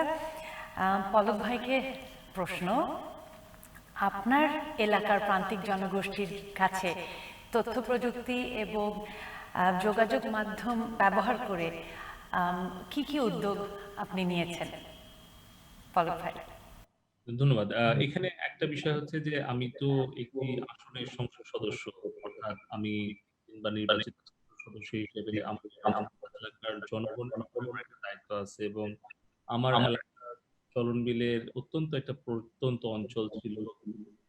11 বছর আগে যোগাযোগ ব্যবস্থা বিচ্ছিন্ন ছিল, এবং বিল অঞ্চল হওয়ার কারণে বছরের অনেক সময় পানির নিচে এলাকায় থাকতো। কিন্তু মাননীয় প্রধানমন্ত্রী জননেত্রী শেখ হাসিনার তার নেতৃত্বে চলন বিল এখন উন্নত এলাকায় পরিণত হয়েছে। আমরা প্রত্যেকটি প্রত্যন্ত অঞ্চলকে আধুনিক যোগাযোগ ব্যবস্থায় সংযুক্ত করেছি।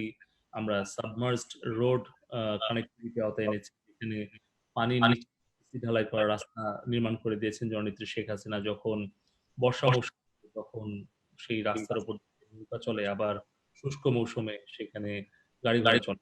এই ধরনের অনেক ইনোভেটিভ এবং ক্রিয়েটিভ কিন্তু ডেভেলপমেন্ট ওয়ার্ক আমার এলাকায় হয়েছে। পাশাপাশি আমরা ইলেকট্রিসিটি কানেক্টিভিটি আওতায় এলাকায় পেয়েছি, এবং বঙ্গবন্ধু শেখ মুজিবুর রহমান যেটা বলতেন যে ঢাকা মানে বাংলাদেশ নয়, বাংলাদেশের বাইরে যে হাজার হাজার গ্রাম আছে, সেই গ্রামের উন্নয়ন হলেই বাংলাদেশের উন্নয়ন হবে। এবং মাননীয় প্রধানমন্ত্রী জননেত্রী শেখ হাসিনা কিন্তু সেই একই দর্শন বিশ্বাস করেন, এবং উনিও কিন্তু একাদশ জাতীয় সংসদ নির্বাচনের আগে উনি নির্বাচনী ইশতেহারে যে অঙ্গীকারগুলো করেছেন, তার মধ্যে 3টা মূল অঙ্গীকারের কথা আমি উল্লেখ করতে চাই। প্রথমত হচ্ছে যে আমার গ্রাম আমার শহর, দ্বিতীয়টা হচ্ছে যে তারুণ্যের শক্তি বাংলাদেশের সমৃদ্ধি, এবং তৃতীয় হচ্ছে যে প্রযুক্তি নির্ভর একটি দুর্নীতি মুক্ত সমৃদ্ধ বাংলাদেশ। তো আমি আমার নির্বাচনী এলাকায় যেমন ধরুন যে প্রায় 6000 জনগোষ্ঠী আছে যারা আদিবাসী নৃগোষ্ঠীর সদস্য, যেমন সাঁওতাল বা বিভিন্ন ধরনের যে ক্ষুদ্র নৃতাত্ত্বিক গোষ্ঠীর সদস্য, তাদের কাছে কিন্তু আমরা আধুনিক ইন্টারনেটের সংযোগটা পৌঁছে দিয়েছি। তাদের কমিউনিটি সেন্টারের মাধ্যমে তাদের সেই উদ্যোক্তা হওয়ার স্বপ্নকে পূরণ করেছি। পাশাপাশি মাননীয় প্রধানমন্ত্রী জননেত্রী শেখ হাসিনা যে অঙ্গীকারটি করেছেন যে মুজিব বর্ষে কেউ গৃহহীন থাকবে না, সেই অঙ্গীকার পূরণের জন্য আমরা সেই গৃহহীন মানুষদেরকে ঘরের ব্যবস্থা করে দিয়েছি এবং যে সকল অসচ্ছল পরিবারের ছাত্রছাত্রী ভাই বোনেরা আছে তাদেরকে আমরা শিক্ষাবৃত্তি দিচ্ছি। অপরদিকে আমরা জনাব সজীব ভাইয়ের যেই programme one student one laptop one dream, সেই প্রজেক্টের আওতায় আমরা সেই সকল অসচ্ছল ছাত্রছাত্রী যারা আদিবাসী পরিবারের সন্তান তাদেরকে আমরা সেই কম্পিউটার ল্যাপটপ গুলো প্রদানের ফলে তারা কিন্তু এখানে বসেই তারা একদিকে পড়াশোনা করছে, অপরদিকে তারা আউটসোর্সিং করছে, আত্মনির্ভরশীল হচ্ছে। তো এভাবে কিন্তু আমরা আমাদের যে প্রান্তিক জনগোষ্ঠী আছে, যারা পিছিয়ে পড়া জনগোষ্ঠী আছে এবং বিভিন্ন ক্ষুদ্র নৃতাত্ত্বিক গোষ্ঠীর সদস্যরা আছে তাদেরকে আমরা সহযোগিতা করছি। অপরদিকে যে মৌলিক বিষয় একটা গ্রামকে বা একটা গোষ্ঠীকে যদি আপনি এম্পাওয়ার করতে চান, তাদেরকে যদি ক্ষমতায়ন করতে চান, তাহলে কিন্তু তাদেরকে যদি বিদ্যুতের সংযোগটা দেওয়া হয়, তাদেরকে যদি ইন্টারনেটের কানেক্টিভিটিটা দেওয়া হয়, তাহলে কিন্তু তারা বিশ্ব জয় করতে পারে। তো আমরা সেই জন্যেই আমরা এখন চর, হাওর, বিল, পাহাড়, দ্বীপ এই সকল যে হার্ড টু রিচ এরিয়া গুলো আছে সেগুলোতে আমরা কিন্তু ইন্টারনেট কানেক্টিভিটি দিচ্ছি। আপনি যদি খেয়াল করে দেখেন যে আজ থেকে 11 বছর আগে বাংলাদেশে ইন্টারনেট ব্যবহারকারীর সংখ্যা ছিল মাত্র 56 লাখ। এখন কিন্তু সেটি 10 কোটি 36 লক্ষ ছাড়িয়ে গেছে।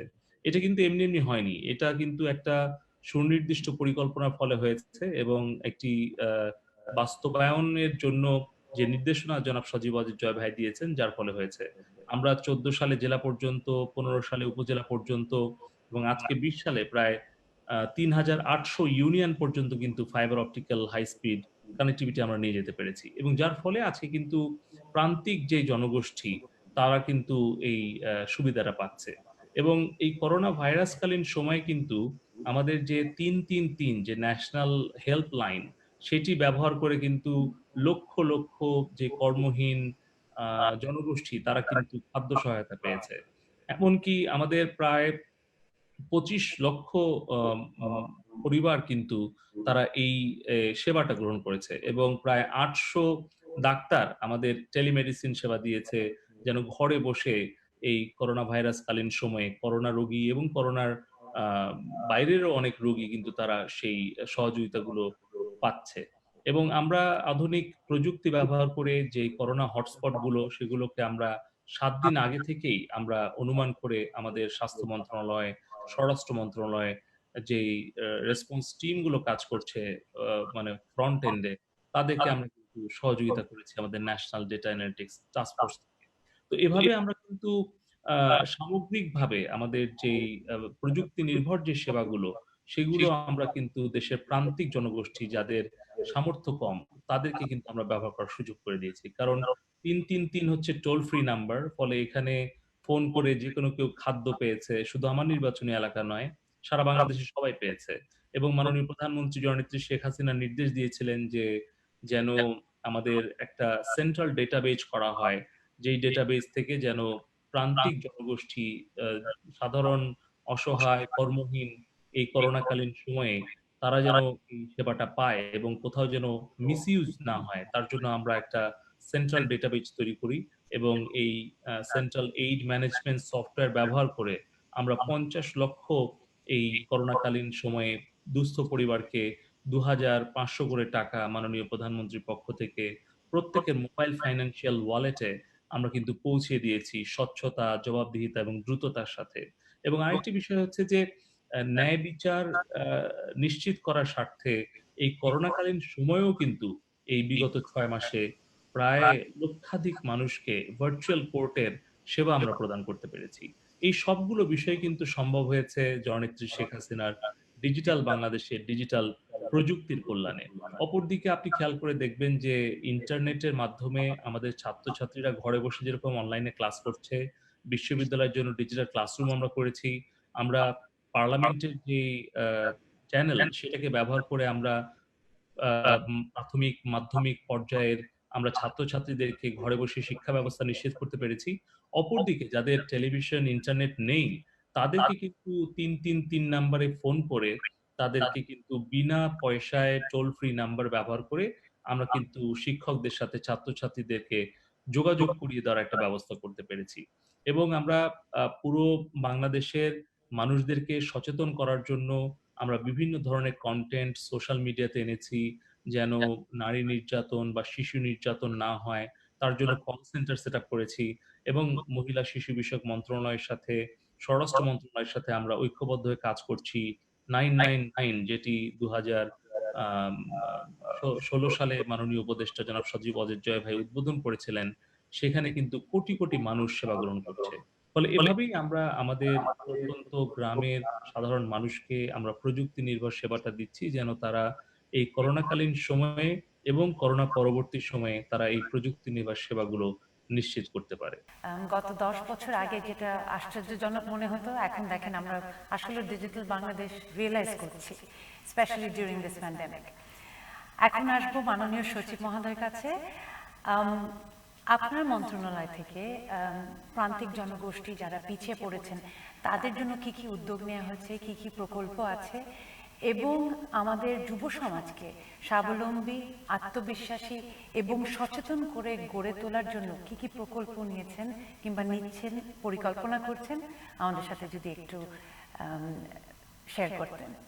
আপনি জানেন যে যুব ক্রীড়া মন্ত্রণালয়ের মাধ্যমে আমাদের ৭১টি প্রশিক্ষণ কেন্দ্রের মাধ্যমে আমাদের ৮৩টি ট্রেডে এবং কিছু নিড বেস ট্রেনিং দিয়ে দেওয়া হয়ে থাকে। প্রায় প্রতি বছর ৩.৫ লক্ষের মতো যুবদের প্রশিক্ষণ দেওয়া হয়।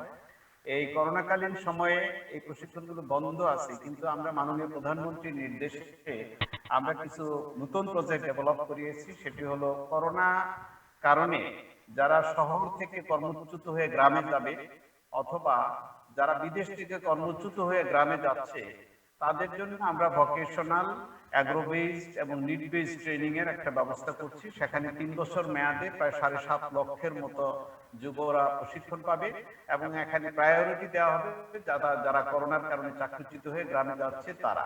এটি প্রতিটি ইউনিয়ন কাউন্সিলে এবং আমাদের প্রশিক্ষণ কেন্দ্রগুলোতে প্রশিক্ষণগুলো হবে। এছাড়া আমরা যুবদের জন্য আমরা লক্ষ্য করছি যে বর্তমানে আমাদের পলক স্যারও বললেন যে আউটসোর্সিং একটা বিষয় যেটি সারা দেশে বসে ঘরে বসে বিদেশের সাথে কাজ করা যায়। আউটসোর্সিং এর বেশ কয়েকটি বিষয় আছে। আমরা একটি ভার্চুয়াল ট্রেনিং সেন্টার তৈরি করছি যার মাধ্যমে আমরা স্কুল, কলেজ, ইউনিভার্সিটি এবং যেসব মহিলাদের বিয়ে হয়ে যাচ্ছে লেখাপড়া করার পরে যারা শুধু ঘর সংসার করে তারাও এই ভার্চুয়াল ট্রেনিং সেন্টার থেকে প্রশিক্ষণ নিয়ে নিজেরাই অনলাইন থেকে, এটা ওপেন সোর্স থাকবে, অনলাইন থেকে প্রশিক্ষণ নিয়ে নিজেরা ঘরে বসে বিদেশের সাথে কাজ করতে পারবে। আমরা সেই মানে এটি করে দিচ্ছি। অনলাইন প্ল্যাটফর্ম থেকে তারা আপনার মেন্টরিং, কোশ্চেন অ্যান্সার যত রকমের সহযোগিতা লাগে তারা পাবে এবং এটি কন্টেন্ট তৈরি করে আমরা ভার্চুয়ালি দিয়ে দিব। সেটি থেকে তারা এটি এই প্রশিক্ষণের মাধ্যমে ৩ বছরে আমরা আশা করি প্রায় ১০ লক্ষের কাছে যুবরা প্রশিক্ষণ নিতে পারবে। আমাদের এই প্রশিক্ষণ থেকে শুধু বাংলাদেশই নয়, আশেপাশের দেশ থেকে, অন্যান্য দেশ থেকেও যুবরা ইচ্ছা করলে এখানে, যেহেতু এটি ইংলিশ ভার্সনে থাকবে, এটি থেকে প্রশিক্ষণ নিয়ে এটিতে কমিউনিকেটিভ ইংলিশ থাকবে এবং আউটসোর্সিং এর যতগুলো বিষয় আছে সবগুলোই এখানে থাকবে। এরকম একটি ভার্চুয়াল ট্রেনিং সেন্টার আমরা করছি। তো এই জায়গাগুলো যদি আমাদের শুরু হয়, আমি মনে করি যে যুবদের জন্য একটা বিরাট রকমের পরিবর্তন আসবে এবং কাজের সুযোগ সৃষ্টি হবে, দক্ষতা প্রশিক্ষণ সেভাবে হবে। আমরা মনে করি যে এই কোভিড এর সময়ে আমাদের সরকারি কর্মকাণ্ডের ক্ষেত্রে স্থবিরতা নেই। আমরা যেখানে আগে দিনে একটা মিটিং করতাম না, সেখানে এখন প্রতিদিন আমরা ৩-৪টা মিটিং করি এই জুম প্ল্যাটফর্মের মাধ্যমে। আমাদের যত মাঠ পর্যায়ের ৬৪টি জেলায় যে যুব প্রশিক্ষণ কেন্দ্রগুলো আছে, যুব অফিসগুলো আছে, তাদের সাথে কিন্তু প্রতিদিনই আমাদের জুমে মিটিং হয়, যেটি আগে সম্ভব ছিল না। আগে চিঠিপত্র লিখে আমরা আদান প্রদান করতাম তথ্য বা আমাদের কমিউনিকেট করতাম, কিন্তু এখন আমরা আপনার এই জুম প্ল্যাটফর্ম ব্যবহার করে আমরা কিন্তু প্রতিনিয়ত তাদের সাথে কমিউনিকেট করছি, মিটিং করছি, তথ্য আদান প্রদান করছি। আমাদের কার্যক্রম কিন্তু থেমে নেই। এবং আমরা, আপনি জানেন যে এই কোভিড সিচুয়েশনে আমাদের একটি বিষয় ছিল ঢাকাকে, আপনারা জানেন যে ওয়াইসির যে যুব সংগঠন আছে ICYF, এই আইসিওএফ ঢাকাকে ঢাকা ইয়ুথ ক্যাপিটাল ঘোষণা করে এবার এই বঙ্গবন্ধু জাতির পিতা বঙ্গবন্ধু শেখ মুজিবুর রহমানের জন্মশতবার্ষিকীতে আমার ঢাকাকে ইয়ুথ ক্যাপিটাল ঘোষণা করা হয়। আমাদের প্রায় 10টা ইভেন্টে আমাদের বিভিন্ন রকমের প্রতিযোগিতা এবং কার্যক্রম করার কথা ছিল। এই কোভিডের কারণে সবই বন্ধ হয়ে যায়। আমাদের গত 12ই এপ্রিল মাননীয় প্রধানমন্ত্রীর একটি গালা ওপেনিং করার কথা ছিল, যেখানে সমস্ত ওআইসি দেশ থেকে প্রতিনিধিরা, মন্ত্রী মহোদয়রা আসতেন, এবং সেটিও বন্ধ হয়ে গিয়েছিল। আমরা কিন্তু গত 27শে জুলাই আমরা কিন্তু ভার্চুয়াল প্ল্যাটফর্মে আমরা এই ওআইসি ইয়ুথ ক্যাপিটালটির ওপেনিং সেরেমনি করেছি, যেখানে 75টা দেশের যুব প্রতিনিধিরা অংশগ্রহণ করেছে, এবং আমরা অনেকগুলো সেশন করেছি, যেটিতে youth leadership programme, virtual Rohingya camp visit, এরকম নানা রকমের আমরা প্রোগ্রাম করেছি, যেটি প্রশংসিত হয়েছে। আমি মনে করি যে এই কোভিড সিচুয়েশনে কিন্তু ডিজিটাল প্ল্যাটফর্ম বা তথ্য প্রযুক্তি ব্যবহার করে যুব ক্রীড়া মন্ত্রণালয় ব্যাপক কর্মকাণ্ড করছে এবং থেমে নেই। আমাদের প্রান্তিক জনগোষ্ঠীর সাথেও আমাদের সার্বক্ষণিক যোগাযোগ আছে। আমাদের যারা যুব উদ্যোক্তা, যুব সংগঠন আছে, আমাদের উপজেলা পর্যায়ে যেসব যুব উন্নয়নের অফিস আছে, কর্মকর্তারা, তারা সকলেই কিন্তু কোভিড সিচুয়েশনে সাধারণ মানুষের জন্য সচেতনতা মূলক প্রচার, বিভিন্ন মানবিক সহায়তা, বিভিন্ন রকমের কর্মকাণ্ডে তারা জড়িত আছে। আমি মনে করি যে আমাদের এই কোভিড সিচুয়েশনে প্রযুক্তি এবং ডিজিটাল প্ল্যাটফর্ম ব্যবহার করে আমরা এর সুবিধা নিচ্ছি এবং সমস্ত কর্মকাণ্ডই আমরা পরিচালনা করতেছি। আমি এজন্য আবারও আমাদের মাননীয় প্রধানমন্ত্রী, আমাদের তথ্য প্রযুক্তি উপদেষ্টা মহোদয়কে আমরা ধন্যবাদ জানাচ্ছি যে ডিজিটাল বাংলাদেশের এই কার্যক্রম যদি না হতো তাহলে কিন্তু আমরা আজকের এই ভীষণ বেকায়দায় থাকতাম। ধন্যবাদ আপনাকে। অভিনন্দন আপনাকে, আপনারা অনেক কিছু করছেন অ্যান্ড আমাদের অনেক আশা যাতে আমরা এই ডাইভার্সিটি, পিস এগুলো বজায় রাখতে পারি এবং আমাদের যুব সমাজকে অনেক শক্তিশালী করে দেশের এক বিশাল পপুলেশন ডিভিডেন্ড সেটা নিয়ে আমরা এগিয়ে যেতে পারি। এখন আসবো সেভ এন্ড সার্ভ ফাউন্ডেশনের ফাউন্ডিং চেয়ারম্যান সৈয়দ তাইয়ুবুল বাশারের কাছে। তাইয়ুব ভাইয়া, your foundation has been working for peace and harmony and অনেক কাজই বরাবর করে আসছে সবার শান্তি বজায় রাখার জন্য, যদি সহজেই বলি। তো কোনো চ্যালেঞ্জ কিংবা প্রতিকূলতা ফেস করছো, কিংবা সেটা নিয়ে কি করছো, আর technology, how is technology being used by your foundation? জি, ধন্যবাদ। আসলে আমরা we started in 2018. We have আমাদের একটি প্রজেক্ট আছে, আমরা এটা বলি foster inclusive and tolerant society, role of religious leaders and actors. এটা মূলত আমরা United Nation Office of Genocide and প্রিভেনশনের ইমপ্লিমেন্টিং পার্টনার হিসেবে with partnership with UNDP Bangladesh আমরা 2018-এ স্টার্ট করি। এবং বলতে হয় আমরা সরকার থেকে, বিশেষ করে হোম মিনিস্ট্রি এবং মিনিস্ট্রি অফ ফরেন অ্যাফেয়ার্সের কাছে যখনই সহযোগিতা চেয়েছি, এবং ইভেন মিনিস্ট্রি অফ এডুকেশন ওনারা সহযোগিতা করেছেন এবং অনেকে এসেছেন, মন্ত্রী মহোদয়রা এসেছিলেন, আমাদের বিভিন্ন প্রোগ্রামে সহায়তা করেছে, সাপোর্ট করেছে। এবং এই ইন্টার রিলিজিয়াস মুভমেন্টটা আসলে 2018-এ ন্যাশনাল প্ল্যাটফর্ম হিসাবে আমরা রূপান্তর করতে আসলে পারি। এমনকি এই under secretary general mister Adama ডিয়াংয়ের visit, UN under secretary general উনি এসেছিলেন, এবং আমাদের সৌভাগ্য ছিল যে আমরা মাননীয় প্রধানমন্ত্রী শেখ হাসিনার সাথে আমরা দেখা করতে পেরেছি, বিভিন্ন বিষয় নিয়ে কথা বলতে পেরেছি। এবং ধর্ম মন্ত্রণালয় থেকে এই 2018-এর পর যখন আমরা ন্যাশনাল লেভেলে যখন প্ল্যাটফর্মে কনভার্ট করি, ধর্ম মন্ত্রণালয় থেকেও আপনার ইন্টার রিলিজিয়াস হারমোনির জন্য বিভিন্ন পদক্ষেপ নিয়েছে, আগেও ছিল, আরও জোরালোভাবে নিয়েছে, আমরাও সাপোর্ট করেছি।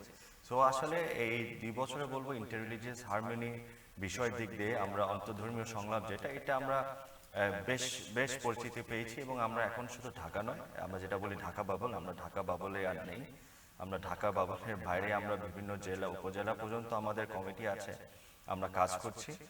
তবে টেকনোলজি এবং ওভারঅল যদি চিন্তা করেন, আমার মনে হয় দেয়ার আর আ লট অফ কি বলবো, মানে ইমপ্লিকেশনস বা অনেক রকম ঝুঁকি বা বাধা আমরা পেয়ে থাকি। এবং স্বাভাবিকভাবে, কারণ প্রবলেম হয় যখন আমরা অন্তর্ধর্মীয় বা ইন্টার রিলিজিয়াস হারমোনি নিয়ে কাজ করি, এমন অনেক উগ্রপন্থী গ্রুপ আছে যারা চায় না এই হারমোনিয়াস বা এই পিসফুল কথাগুলি যাক, এই ন্যারেটিভগুলি যাক, যেটার কারণে আমরা ফিজিক্যালিও বিভিন্ন সময় আমরা অ্যাটাক না হলেও আমরা মানে বিভিন্ন রকম প্রবলেম ফেস করি। বাট ওভারঅল যেটা প্রবলেম দেখা যায়, আমরা নতুন একটা জিনিস নিয়ে কাজ করছি, একটা প্রজেক্ট, এটা হচ্ছে আপনার হেট স্পিচের উপরে। It is actually a plan of action to prevent hate speech. এটাও United Nation Office of Genocide প্রিভেনশনের অফিসের আন্ডারে আছে। সো আমরা নতুনভাবে এটা ইমপ্লিমেন্ট করতে চেষ্টা করছি এবং মূলত এই হেট স্পিচটার বিভিন্ন পয়েন্ট যেটা আছে এটা কিন্তু আপনার আইটি রিলেটেড বা টেকনোলজি রিলেটেড কিন্তু।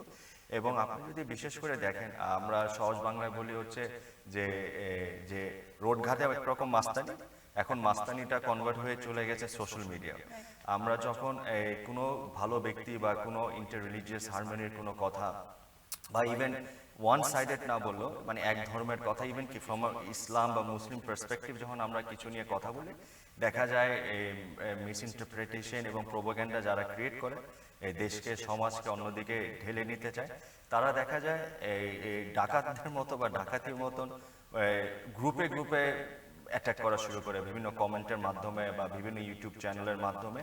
এবং এটার ধারায় যেটা হয়, যারা আগিয়ে আসে এই রিলিজিয়াস লিডার্স বা ইন্টার রিলিজিয়াস হারমোনির জন্য কাজ করার জন্য, because of the lack of awareness of IT department বা আমাদের আইটি সেক্টরে ওরকম জোরালো কোনো ভূমিকা একসাথে না থাকার কারণে, from a very civil society point of view কথাটা বলছি, দেখা যায় এই যারা মিস ইনফরমেশন এবং প্রপাগান্ডা স্প্রেড করে, তারা যৌথভাবে এমনভাবে অ্যাটাক করে যে সাধারণ মানুষরা ভয়ে কমেন্ট করে না বা ভয়ে টেকনোলজিগুলি ব্যবহার করতে চায় না, চিন্তা করে যে এই হ্যারাসমেন্ট কোনো আবার এই কম্পিউটার থেকে ইন্টারনেট থেকে কোনো টেকনোলজিকে বের হয়ে আমাকে ফিজিক্যালি অ্যাটাক করে না কিনা। তো এই বিষয়গুলি কিন্তু অনেকভাবে প্রবলেম ক্রিয়েট করে আমাদের কাজে। এবং আরও বেশি যদি আমি এনহ্যান্স করি যে প্রবলেমগুলি কীরকম, একটা এক্সাম্পল দিয়ে দেখা যায় যে আমরা যখন কোনো প্ল্যাটফর্মে কোনো ইনফরমেশন বা ইন্টারভিউ, ফর এক্সাম্পল কোভিডের সময় যাচ্ছে, আমরা চেষ্টা করেছি বিভিন্ন ভিডিওর ধারা কন্টেন্ট ক্রিয়েট করে সকল ধর্মকে, 4 ধর্ম বাংলাদেশে, যেটা আমরা হিন্দু, বৌদ্ধ, খ্রিস্টান এবং আমরা ইসলাম, আমরা মিলে আমাদের রিলিজিয়াস লিডাররা অনেক মেসেজ নিয়ে গিয়েছিল, অনেক কন্টেন্ট আমরা বানিয়েছিলাম। বাট আপনি যদি কন্টেন্ট আমরা যদি একটা করি, এটা বিপরীতে দেখা যায় 10টা কন্টেন্ট রেডি হয়ে যাচ্ছে প্রোপাগান্ডা, এবং সেই 10টাকে আমরা রেডি করে ওগুলো জবাব দিতে দিতে ওটাকে আবার ব্যাক করার জন্য আরো 20টা প্রোপাগান্ডা রেডি হয়ে যাচ্ছে। So it's actually a war, it's an online war, এবং হেট স্পিচটা কিন্তু বেড়ে যাচ্ছে। এবং যদি আপনি ওভারঅল, আমরা সেভেনস ফাউন্ডেশন মূলত 2 বিষয়ে আমরা খুব জোরালোভাবে কাজ করি, একটা হচ্ছে ওমেন এম্পাওয়ারমেন্টের বিষয়, একটা হচ্ছে ইন্টার রিলিজিয়াস হারমোনির বিষয়। এবং আমরা দেখতে পারি যে এই কন্টেন্টের বিষয়টা কিন্তু আমাদেরকে অনেক পিছিয়ে নিয়ে যায়। এবং আমি বলবো যে সরকার কিন্তু আগিয়ে আসে, সরকার আমাদেরকে যথেষ্ট সহযোগিতা করে, বাট ফর সামওয়াট রিজন আমরা ভয়ে হোক বা আমাদের ল্যাক অফ অ্যাওয়ারনেসের কারণে কিন্তু আমরা আইটি প্ল্যাটফর্ম বা আইসিটি প্ল্যাটফর্মগুলি ব্যবহার করছি না। তো আমরা এখন মূলত এই পোস্ট কোভিড আমাদের ইচ্ছা আছে যে যদি ইনশাল্লাহ আমাদের ইচ্ছা আছে যে আমাদের এই ফ্রম আওয়ার কমিউনিটি লেভেল আমরা এখন ডিজিটাল স্পেসেও আমরা ইন্টার রিলিজিয়াস হারমোনিটা আমরা জোরদার করব। এবং এখানে আমরা জানি অনেক রকম ল্যাকিংস আছে, এসবকে আমাদের উঠে অ্যাওয়ারনেস ক্রিয়েট করা, এডুকেট করা আমাদের রিলিজিয়াস লিডার্স অ্যাক্টরসদেরকে, এবং কন্টেন্টকে চ্যালেঞ্জ করা উইথ কন্টেন্ট। এবং কন্টেন্টটাকে আমরা শুধু not in terms of quality but in terms of quantity যেন আমরা বেশি থাকি, ইন টার্মস অফ গুগলে, ইউটিউবের সার্চ ইঞ্জিনে, এখানে আমরা কাজ করতে চেষ্টা করছি এবং আশা করি আমরা কাজ করতে পারবো ইনশাল্লাহ। এবং আমাদের ইচ্ছা আছে যে আমাদের আমরা দুটি প্ল্যান অফ অ্যাকশন ইউএন-এর আমরা প্রমোট করি, একটা হচ্ছে United nation plan of action for religious leaders and actors, একটা হচ্ছে প্রিভেনশন অফ হেট স্পিচ। তো আমরা আশা করি যে এই দুটাকে আমরা একসাথে করে, এবং যদি আমরা এই আমাদের ধর্মীয় নেতা এবং সকলকে নিয়ে আইটির দিকে ফ্রম কমিউনিটি ওয়াজ মাহফিল এবং কমিউনিটি প্রিচিং থেকে যদি আমরা এখন আইসিটি বা সোশ্যাল মিডিয়া বেস করতে পারি, আমার মনে হয় কাজের আমাদের ধারণাও বাড়বে এবং আমাদের লাভও অনেক বেশি হবে। ওয়ান্ডারফুল। তাই খুব ভালো লাগলো শুনতে যে দ্য মিশন ইজ পিস, হ্যাঁ, ইন্টারকালচারাল হারমনি। সো যদিও আমরা যদি if you meet negative forces, আমার মনে হয় হাল ছেড়ে দেওয়া যাবে না, সেটাই হচ্ছে আমাদের সবচেয়ে জরুরি বিষয়। হাল ছাড়া যাবে না, আমাদেরকে সবাই সহায়তা নিয়ে এগিয়ে যেতে হবে। Thank you so much, good luck to saving sir. এখন আসবো মোহন রবিদাসের কাছে, আমাদের টি কমিউনিটির ফেমাস অ্যাক্টিভিস্ট। মোহন ভাই, আপনাদের কমিউনিটিতে শান্তি ও সম্প্রীতি বজায় রাখার জন্য কি কি ধরনের উদ্যোগ নিয়েছেন আর কি কি প্রতিকূলতার সম্মুখীন হয়েছেন? আপনারা জানেন যে বাংলাদেশের যে চা বাগান, এখানে প্রায় 167টা চা বাগান আছে এবং এখানে 15 লক্ষ চা জনগোষ্ঠী আমরা বসবাস করি। তো এখানে শান্তি, সম্প্রীতি, ভ্রাতৃত্বের যে কথাটা আসছে, ডেফিনেটলি চা বাগানে আমরা সম্প্রীতি, ধর্মীয় প্রীতি বলি, ভাষা সংস্কৃতির সম্প্রীতি বজায় রেখে আমরা চলছি। একটা উদাহরণ দিই, চা বাগানের এই 15 লক্ষ জনগোষ্ঠীর মধ্য থেকে কিন্তু আমরা যারা হিন্দু মেজরিটি যারা আছে, আমরা হিন্দু জনগোষ্ঠী কিন্তু 95% উপরে হবে। মানে প্রায় দেখা যায় যে একটা চা বাগানে মাত্র মানে 4টা-5টা আমাদের মুসলমান ধর্মাবলম্বী বন্ধুরা আছে, আর 1টা-2টা হয়তো খ্রিস্টান বৌদ্ধ এই জনগোষ্ঠী আছে। তো এখন যে ডিজিটাল আমরা হারের কথা যদি বলি এখানে, তাহলে দেখেন যে আমরা মানে একে অপরে হিন্দু, মুসলমান, বৌদ্ধ, খ্রিস্টান বিভিন্ন জাতির লোকজন একসাথে কিন্তু ভ্রাতৃত্বের বন্ধনে এবং কাজ করি। তখন আমরা যে স্মরণ করি, আমরা বিভিন্ন উন্নয়ন কার্যক্রম করি, আমরা সবাইকে নিয়ে একসাথে কোনো ধর্মের বেসিসে বা কোনো যে তাদের জাতিসত্তার বেসিসে বা বেসিসে কাউকে ডিসক্রিমিনেট করি না, সবাইকে এই যে আমাদের ভাষা সংস্কৃতি রক্ষা, ধর্মীয় সম্প্রদায় স্মৃতিবৃদ্ধি এগুলোর জন্য আমরা এক উদাহরণ আমি জানিয়ে আমাদের আমাদের পাত্রকোলা চা বাগানে একটি কবরস্থান আছে। এই কবরস্থান সবাই মিলে একটু পরিষ্কার পরিচ্ছন্ন বা রেখেছি। এই কবরস্থানে আপনারা শুনে অবাক হবেন, এখানে হিন্দু, মুসলমান, বৌদ্ধ, খ্রিস্টান সবারই কেউ মরুক, মানে সবারই কিন্তু কবর মানে একই জায়গায় দেওয়া হয়। মানে একটা কবরস্থানে সকল ধর্মাবলম্বী মানুষদের মানে কবর দেওয়া হয়।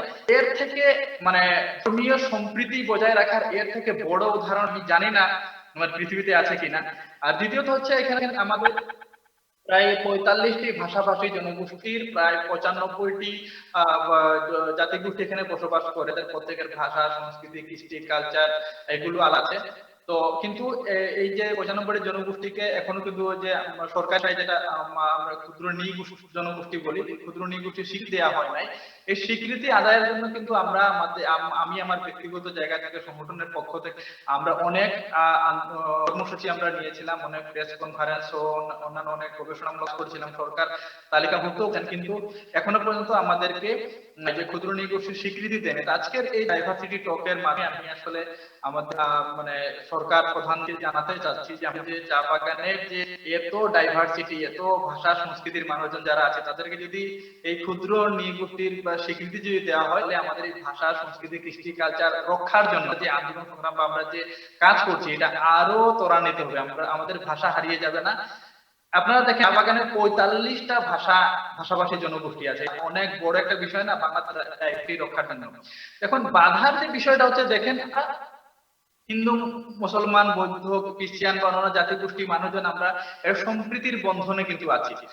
কিন্তু এর মধ্যেও দেখা যাচ্ছে যে আপনারা সবাই জানেন যে কিছু মানে কি বলবো যে উগ্রবাদী একটা গোষ্ঠী আছে এই দেশে তৎপর আছেন। তারা কিন্তু আমাদের এই ধর্মীয় সম্প্রীতি, আমাদের যে বিভিন্ন জাতিগোষ্ঠীর যে ডাইভার্সিটির যে এই যে বিষয় আছে, এখানে কিন্তু তারা আঘাত করে। এবং আমরা যারা এই সম্প্রীতি বজায় রাখার জন্য আমরা যারা কাজ করি, আমাদেরও কিন্তু বিভিন্ন ধরনের হুমকি দামকি এবং বিভিন্ন ধরনের সমস্যা মানে ক্রিয়েট।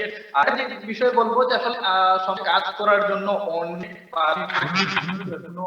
আমি ব্যক্তিগত ভাবে আছি। আপনারা জানেন যে আমি ঢাকা বিশ্ববিদ্যালয়ে মাস্টার্স কমপ্লিট করার পরে আমি ফিল করেছি আসলে ঢাকা বিশ্ববিদ্যালয়ে যখন আমি ছিলাম, এই 15 লক্ষ জনগোষ্ঠী থেকে আমি একা কিন্তু ওই সময় ঢাকা বিশ্ববিদ্যালয়ে পড়াশোনা করছিলাম, এবং সারা দেশের সব বিশ্ববিদ্যালয় মিলিয়ে আমরা মাত্র 4-5 জন ছিলাম। তো আমি মনে করেছি যে whole life I will dedicate for my tea community, for serving my tea community. এবং আমি আমার কথা রেখেছি, আমি চাকরি বাকরি দিয়ে এখনো পর্যন্ত আমার চা বাগানের মানুষজন, আমার চা জনগোষ্ঠীর ভাষা সংস্কৃতি রক্ষা বলেন, ডাইভার্সিটি রক্ষা বলেন, বিভিন্ন ধরনের শিক্ষা, স্বাস্থ্য বা উন্মূলক কার্যক্রম, হ্যাঁ সবকিছুই মানে করতে পারি না, কিন্তু আমি অনেক কিছুই করছি। আমার সাধ্যে সবটুকু দিয়ে কিন্তু রাষ্ট্রের জন্য কাজ করার চেষ্টা করছি, আমার চেতনাবোধের জায়গা থেকে, আমার মানে চাকরি বাকরি সব দিয়ে। তো এখন একটা বিষয় 1-2 মিনিটে শেয়ার করে শেষ করে দিচ্ছি আমার কথা। সেটা হচ্ছে আমি যখন কাজ করতে আসলাম ঢাকা বিশ্ববিদ্যালয়ে পড়াশোনা শেষ করে চাকরি বাকরি বাদ দিয়ে, তখন মানুষজন কিন্তু আমার পরিবার, স্বজন, চা বাগানের মানুষ, বিভিন্ন মানুষজন, আমার ফেসবুকের বন্ধুরা কিন্তু দেখা যেত আমাকে বিভিন্ন ভাবে তারা পাগল বলে অভিহিত করছে আমি কেন এই কাজগুলো করছি, যে ঢাকা বিশ্ববিদ্যালয় থেকে পড়াশোনা শেষ করে চাকরি বাদ দিয়ে। তো কিন্তু একটা ব্যাপার ঘটলো যখন 2015 সালে মানে জয় বাংলা ইউথ অ্যাওয়ার্ড ইয়াং বাংলার মাধ্যমে আমাদের মানে মাননীয় প্রধানমন্ত্রীর সুযোগ্য ছেলে রজিপদা জয় মহোদয় এবং আমাদের আইসিটি স্টেট মিনিস্টার এখানে শুনছেন, ওনার হাত থেকে যখন জয় বাংলা ইউথ অ্যাওয়ার্ডটা নেই তখন কিন্তু আমার প্রতি সমাজের দৃষ্টিকোণ কিন্তু বদলে যায়। কারণ এই জয় বাংলা ইউথ অ্যাওয়ার্ডটা এই যে টেকনোলজির কল্যাণে বা এই ডিজিটাল ডিভাইসের কল্যাণে সব চাকরি ছড়িয়ে গেছে, ফেসবুকের মাধ্যমে সবাই দেখতে পারে ও Mohan Rabi Das got Bangla youth award, that means he is something special, যে আসলে সে নিশ্চয়ই ভালো কিছু করছে, সেজন্য একেবারে মানে একেবারে আমাদের কি বলা যায় ডিজিটাল বাংলাদেশ স্থপতির কাছে একটা অ্যাওয়ার্ড নিল। তখন আসলে আমার যে কাজ করার ক্ষেত্রে যে বাধাগুলো ছিল, যে কেউ আমাকে পাঠাতো না বা আমাকে মানুষজন পাগল ভাবতো, বা এই যে চা বাগানে কাজ করতে গেলে মালিক পক্ষর কাছ থেকে বিভিন্ন ধরনের বাধা বিপত্তি আরো, তারপর বিভিন্ন ডিপার্টমেন্ট বাধা ওই রকমের বাধা হয়েছে না। এই জয় বাংলা ইউথ অ্যাওয়ার্ডটা পাওয়ার পরে কিন্তু আমাদের সংগঠনে বলুন বা আমার ব্যক্তিগত যে কার্যক্রম, আমার 4 জনগোষ্ঠীর জন্য উন্মূলক কার্যক্রমটা কিন্তু ত্বরান্বিত হয়েছে এবং আমি এখনো মানে খুব মানে ভালোভাবে কাজ করতে পারছি। আর এখানে ডিজিটাল মিডিয়া বা এই যে আমরা টেকনোলজির ব্যবহারটা বলি আমাদের এবং আমার প্রতিটা কাজে এই যে প্রযুক্তি ব্যবহারে কিন্তু ত্বরান্বিত, যেমন আমি স্যানিটারি প্যাড ন্যাপকিন নিয়ে কাজটা এখনো করছি, যে মেয়েদেরকে স্যানিটারি ন্যাপকিন প্যাড বিষয়ে অ্যাওয়ারনেস বিল্ড আপ করি বা এবং তাদেরকে স্যানিটারি প্যাড দেওয়ার চেষ্টা করি। এখনো প্রায় 300 মেয়েদেরকে আমি ব্যক্তিগত ভাবে মানে নীরবে নিভৃতে তাদের স্যানিটারি প্যাড ন্যাপকিন দান করি। এই কাজটা কিন্তু ত্বরান্বিত হয়েছে ফেসবুকের মাধ্যমে। যখন ফেসবুকে পোস্ট করি যে এই বিষয়টা নিয়ে আমি কাজ করতে, আপনারা কারা সহযোগিতা করবেন, দেখা গেল একটা পোস্টে 300 জন আমার বন্ধু কমেন্ট করেছেন যে I will provide you sanitary pad, how pad you. তখন দেখা গেল আমি কিন্তু প্যাড করেছি, আমি বিতরণ করতেছি। আমার যে কার্যক্রমগুলো শিক্ষা কার্যক্রমগুলো ফেসবুক লাইভে যখন এসে বলি সাহায্য চাই কিন্তু ইজিলি এই সহযোগিতা গুলো আমি পাই। এই জন্য ডিজিটাল টেকনোলজি আমাদের সারা বাংলাদেশে আমাদের ডিজিটাল বাংলাদেশে স্থপতি আমার সবার প্রিয় সজীব মহোদয় আইসি স্টেট মিনিস্টার এখানে রয়েছেন, আমাদের প্রধানমন্ত্রী বাংলাদেশ ডিজিটাল বাংলাদেশের এই রূপান্তরিত হচ্ছে।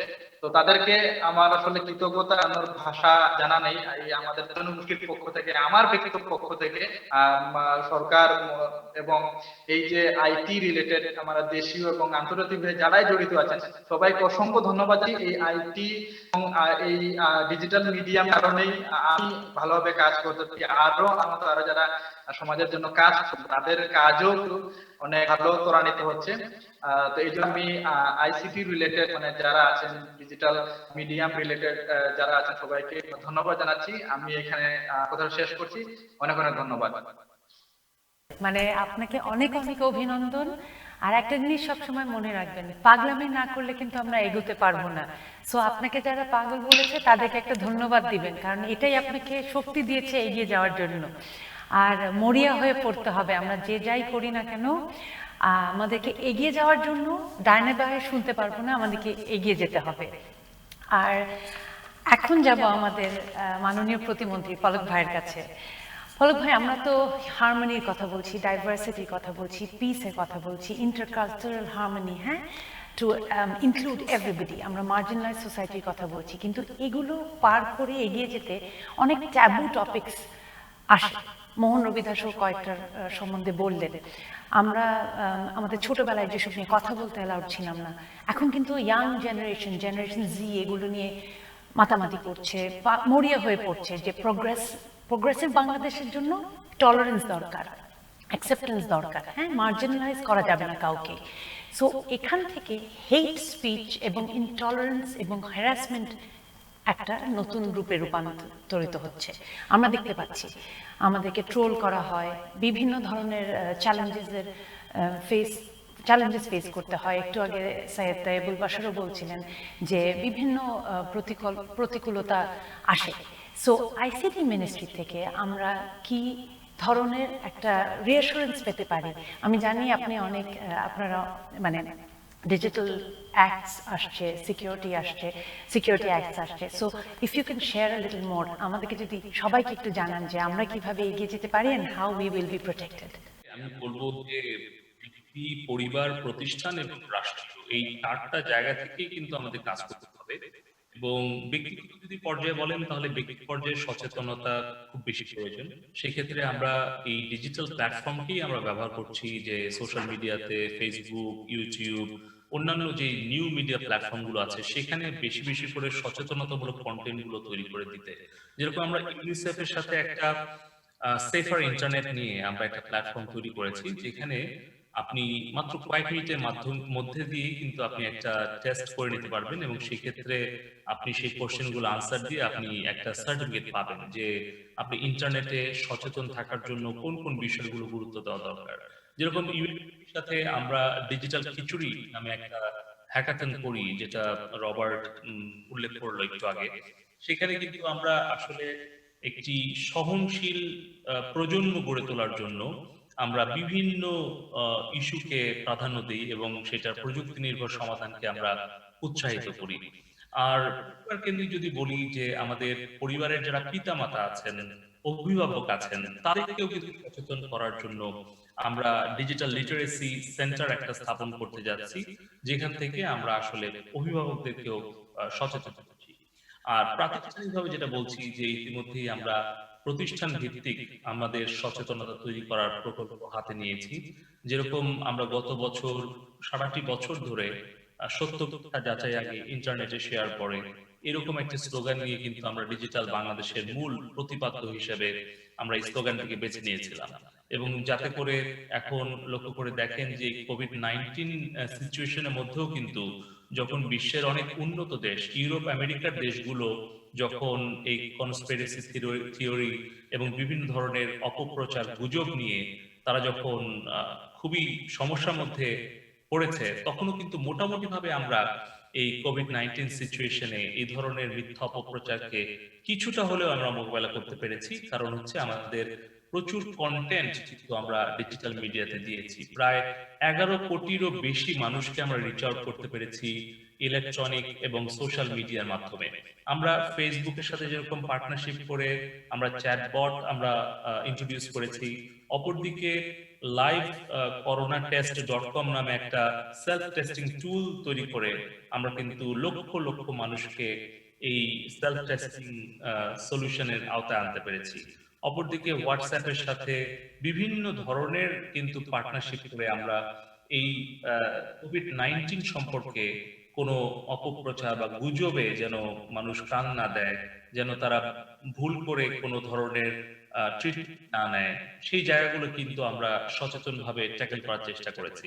পাশাপাশি মেন্টাল হেলথটাও কিন্তু আমরা নজর দিয়েছি। আমরা ন্যাশনাল যে কোভিড-19 নিয়ে একটা হ্যাকাথন করেছিলাম, সেখানে আমরা হাজার হাজার অ্যাপ্লিকেশন পেয়েছিলাম এবং সেখানে মনের বন্ধু নামে একটা প্ল্যাটফর্ম, তারা কিন্তু মেন্টাল সাপোর্ট দিচ্ছে। আরো বেশ কয়েকটা এই ধরনের যারা ডিজিটাল ওয়েলবিং প্ল্যাটফর্ম, তারা কিন্তু এই ধরনের সেবাগুলো নিয়ে এসছে এবং তাদেরকে আমরা স্টার্টআপ বাংলাদেশ থেকে, ইনোভেশন ডিজাইন এন্টারপ্রেনারশিপ একাডেমি থেকে আমরা সাপোর্ট দিয়েছি।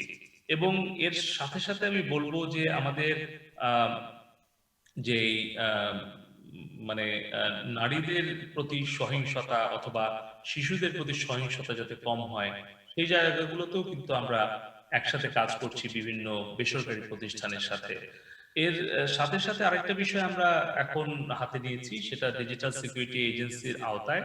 সেটা হচ্ছে ফ্যাক্ট চেক, অর্থাৎ আপনি অনলাইনে কোনো একটা নিউজ দেখলেন, সেই নিউজের সোর্সটা কি, কিংবা সেই নিউজ প্ল্যাটফর্মটা রেজিস্টার্ড কিনা, কিংবা যেই নামে খবরটা প্রচার করা হচ্ছে সেইটা আসলেই কি সত্যি কোনো নিউজ মিডিয়া নাকি একটা বানোয়াট কোনো মিডিয়া, সেগুলো চেক করার জন্য, সেটার ফ্যাক্ট চেক করার জন্য আমরা একটা প্ল্যাটফর্ম তৈরি করছি, যেটা ফ্যাক্ট চেকার প্ল্যাটফর্ম হিসেবে কাজ করবে। সেটি অল্প দিনের মধ্যেই হয়তো আমরা উন্মোচন করতে পারবো। আরেকটি আমরা ডিজিটাল সিকিউরিটি হেল্পলাইন আমরা ইন্ট্রোডিউস করবো অল্প দিনের মধ্যে। সেটির টেকনোলজিক্যাল ডেভেলপমেন্ট প্রায় শেষ।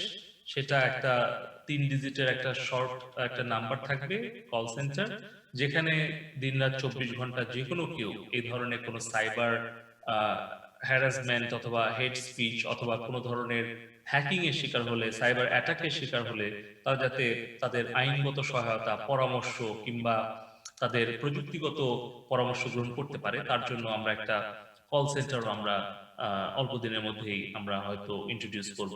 তো এই বিষয়গুলো আমি বলছি, প্রযুক্তি এবং সচেতনতা, এই দুটোর মাধ্যমে আমরা আসলে আমাদের ব্যক্তি, পরিবার, প্রতিষ্ঠান এবং রাষ্ট্রকে আমরা নিরাপদ রাখতে চাই, এবং আমাদের যারা ভবিষ্যৎ প্রজন্ম, বিশেষ করে যারা এখন প্রাথমিক, মাধ্যমিক, কলেজ বা বিশ্ববিদ্যালয়ে পড়ছে, এদের সংখ্যা প্রায় 4.5 কোটি।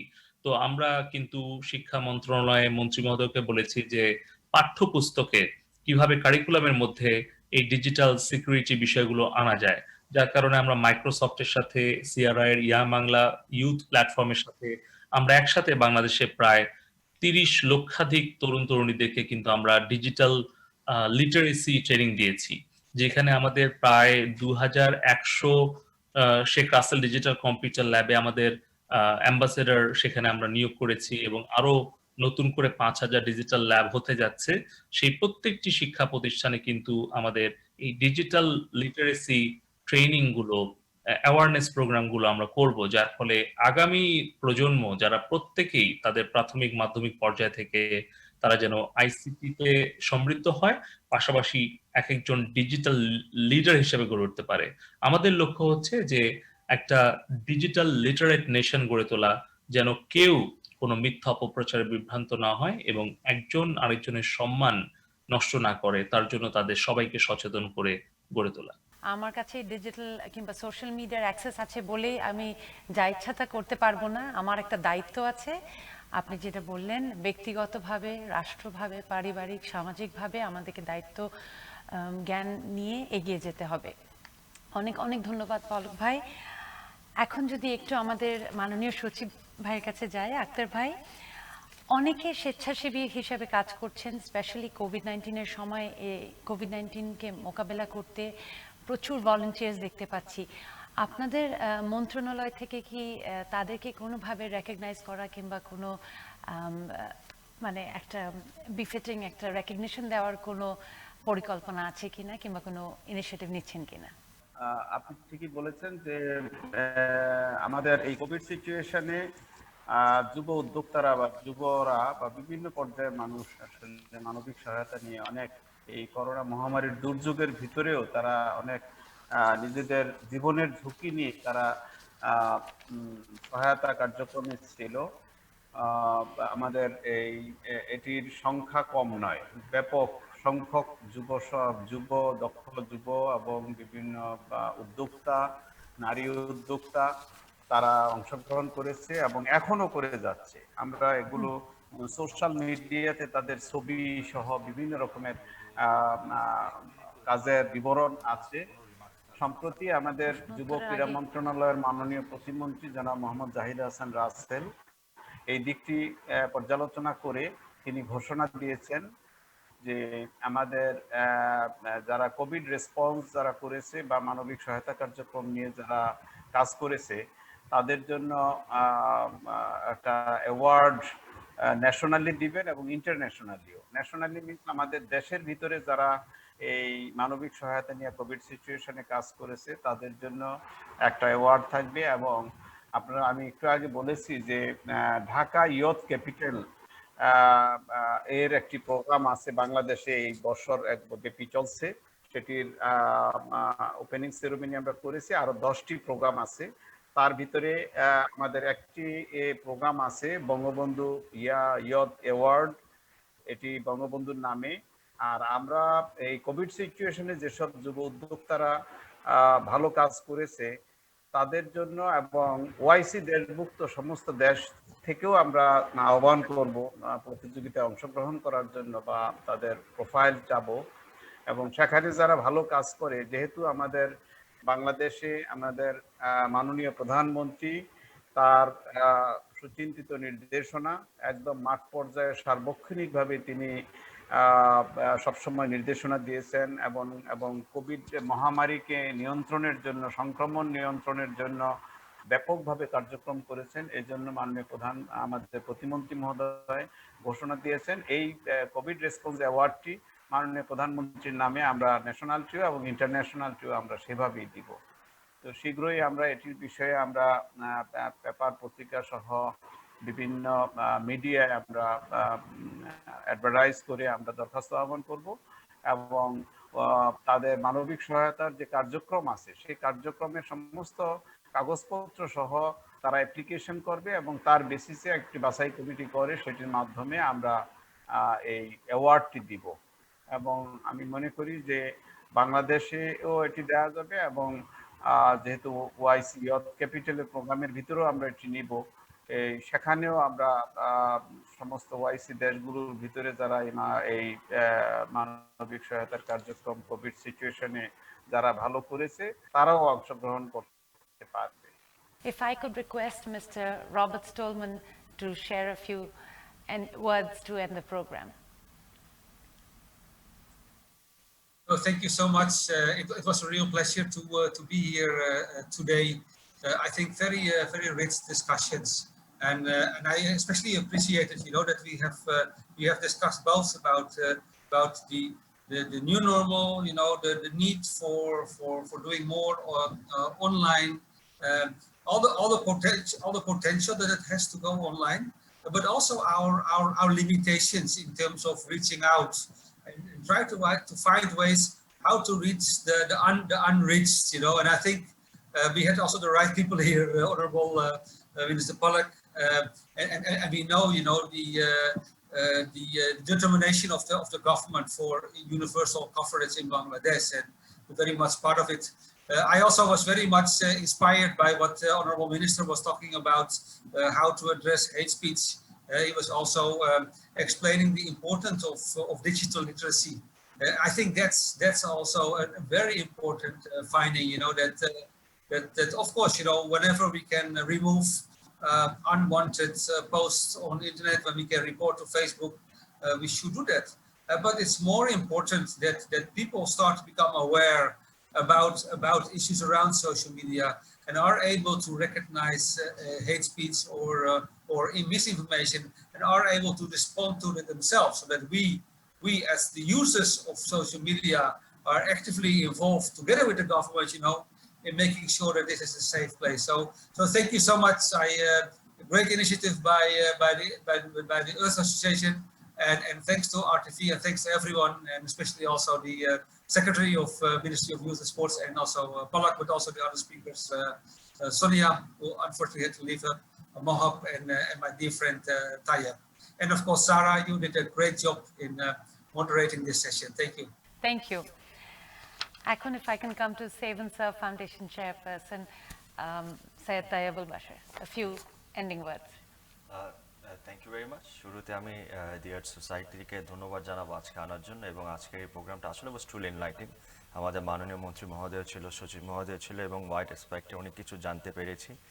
এবং I will just like to close my day এটাই বলে যে দেখেন, আমরা যারা তরুণ সমাজ বাইরে আছি, বা আমরা যারা রিলিজিয়াস এন্টিটি বাইরে আছি, আমাদের সরকার যেটা মাননীয় মন্ত্রী বললেন, এবং রাইটফুলি সো, আইসিটি মিনিস্ট্রি থেকে, গভর্নমেন্ট থেকে কিন্তু করা হচ্ছে।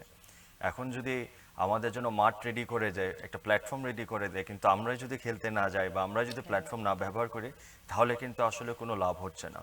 সরকারের পক্ষ থেকে যেটা একটু আগে পলক ভাই বলেছেন, যে গভর্নমেন্ট, এনজিও, আইজিও, সিভিল সোসাইটি সকলের কিন্তু মিলেই আমাদের এই দেশটাকে আগিয়ে নিয়ে যেতে হবে, এবং প্রত্যেকটি প্রবলেম, হেট স্পিচ বলেন বা মিস ইনফরমেশন বলেন, আমাদেরই কিন্তু এটাকে মোকাবেলা করতে হবে। এই জন্য আমার মনে হয় এই স্পেসগুলি যেটা ক্রিয়েট করা হচ্ছে, যে ডিজিটাল প্ল্যাটফর্মগুলি ক্রিয়েট করা হচ্ছে, যেসব সুযোগ সুবিধা দেওয়া হচ্ছে আইটিতে, আইসিটিতে, আমরা আমাদের অসচেতনতার বা অ্যাওয়ারনেসের কারণেই কিন্তু দেখা যাচ্ছে, আমরা আনএওয়্যার হওয়ার কারণেই কিন্তু ভুল শক্তিরা কিন্তু এটা ব্যবহার করে, ভুল শক্তিরা কিন্তু এগিয়ে যেতে পারছে। এই জন্য আমার মনে হয় আজকে এই আমি এটা বলে শেষ করবো যে আসুন আমরা গভর্নমেন্ট, সরকার আমাদেরকে যেসব সহযোগিতা দিচ্ছে, যে সহায়তা করছে, আমরা ওইসব নেই, এবং আমরা তরুণ সমাজ, বিশেষ করে এই আইটি ডিপার্টমেন্টটাকে এটাকে ব্যবহার করে আমরা যদ্দূর পারি যেন আমরা দেশটাকে আগিয়ে নিতে পারি, এবং একটা টলারেন্ট এবং একটা ইনক্লুসিভ সোসাইটি যেন করে তুলতে পারি। Thank you. Thank you so much. Thank you. এখন আসছি গণপ্রজাতন্ত্রী বাংলাদেশ সরকারের যুব ক্রীড়া মন্ত্রণালয়ের মাননীয় সচিব মোহাম্মদ আখতার হোসেন সাহেবের কাছে। আক্তার ভাই, আপনি যদি আমাদেরকে একটা ক্লোজিং রিমার্ক দিতেন। যারা মাহবুব, আমি বলছিলাম যে আমি আজকে আসলে এরকম একটি গুরুত্বপূর্ণ আলোচনা আর্ট সোসাইটি এবং ইউএনডিপি বাংলাদেশের সহযোগিতা হয়েছে, আমি সেজন্য তাদেরকে ধন্যবাদ জানাচ্ছি, আপনাদেরকেও ধন্যবাদ জানাচ্ছি যে একটা কোভিড সিচুয়েশনে আসলেই প্রযুক্তি এবং ডিজিটালের ব্যবহারের মাধ্যমে যেভাবে আমরা এই কোভিড সিচুয়েশনে মানুষকে মানবিক সহায়তা দিতে পেরেছি, সমস্ত কাজকর্মগুলো আমরা ডিজিটালি করতে পেরেছি। আমাদের রবার্ট স্টোলম্যান যেভাবে বলেছে যে আমরা একটা নিউ নর্মাল সিচুয়েশনে প্রবেশ করেছি, এটি আসলে আমিও মাঝে মাঝে চিন্তা করি যে আমাদের ই ফাইলিং নিষ্পত্তি আগে কিন্তু খুব ধীরগতি ছিল, এখন আমরা ই ফাইল নির্ভর হয়ে গেছি। আমরা জুমে মিটিং করছি প্রতিদিন 2টা 3টি 4টা করে, এবং আমাদের যুব উদ্যোক্তা প্রশিক্ষিত যুবরা তাদের সাথে আমাদের নিয়মিত যোগাযোগ হচ্ছে জুম প্ল্যাটফর্ম ব্যবহার করে। আমরা সমস্ত 64 জেলার আমাদের ট্রেনিং সেন্টার, আমাদের অফিসিয়ালদের সাথে এবং আমাদের স্টেক হোল্ডারদের সাথে আমরা কথাবার্তা বলছি, সমস্ত জেলা প্রশাসকদের সাথে কথাবার্তা বলছি। সব মিলে আমি যেটি মনে করি যে মানুষের সাথে আপনারা যেটি জানতে চাচ্ছিলেন যে প্রান্তিক পর্যায়ে আমাদের যোগাযোগটা, আমি মনে করি যে সেই যোগাযোগটা কিন্তু ব্যাপকভাবে আছে।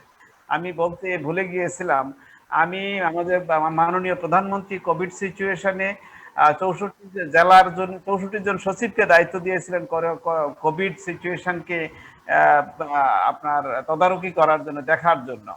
তো সেখানে আমার দায়িত্ব ছিল মাদারীপুরে। এটি রমজানের আগে যখন মাননীয় প্রধানমন্ত্রী আমাকে দায়িত্বটা দেন, আমি দেখলাম যে সমস্ত ইউনিয়ন থেকে, সমস্ত উপজেলা থেকে সাধারণ মানুষ আমাকে ফোন করা শুরু করে, আমাকে বিভিন্ন সোশ্যাল মিডিয়াতে আমার সাথে কমিউনিকেট, তাদের নানা রকমের চাহিদা, নানা রকমের প্রয়োজন, কথাবার্তা বলছে। আমি আবার এগুলো প্রশাসনের, জেলা প্রশাসক, উপজেলা নির্বাহী অফিসার, সকল পর্যায়ের অফিসিয়ালদের সাথে বা উপজেলা স্বাস্থ্য কর্মকর্তা, তাদের সাথে যোগাযোগ করে এই সমস্যাগুলোর সমাধান করেছি আমরা।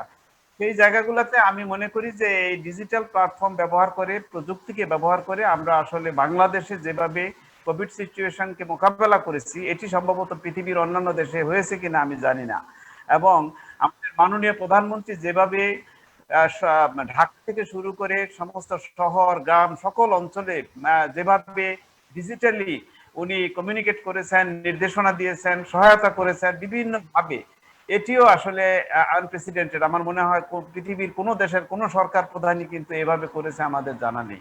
সবকিছু মিলিয়ে আসলে সরকারের প্রচেষ্টায়, আমাদের সকলের সহযোগিতায় আমরা বাংলাদেশের কোভিড সিচুয়েশনকে আমরা কন্ট্রোল করতে পেরেছি। আমার মনে হয় বাংলাদেশে কোভিডের যে সংক্রমণ, সেটি কিন্তু পৃথিবীর অন্যান্য দেশের তুলনায় আমি বলবো যে একটা ভালো পর্যায়ে আছে।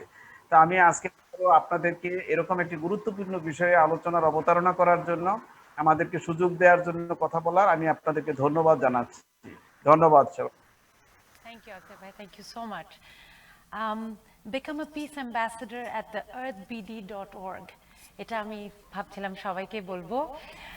earthbd.org অনেক সুন্দর সুন্দর কাজ করছে। Peace ambassador is something we can actually all try out to be. Earth Society, RTV, UNDP Diversity for Peace Platform এবং Diversity Talk-এর পক্ষ থেকে ধন্যবাদ জানাচ্ছি জনাব জুনেদ আহমেদ পলক এমপিকে, জনাব মোহাম্মদ আখতার হোসেনকে, মিস সোনিয়া বশির কবির, মিস্টার রবার্ট স্টোলম্যান, জনাব সৈয়দ তৈয়বুল বাশর এবং জনাব মোহন রবি দাসকে অনেক অনেক ধন্যবাদ। আমি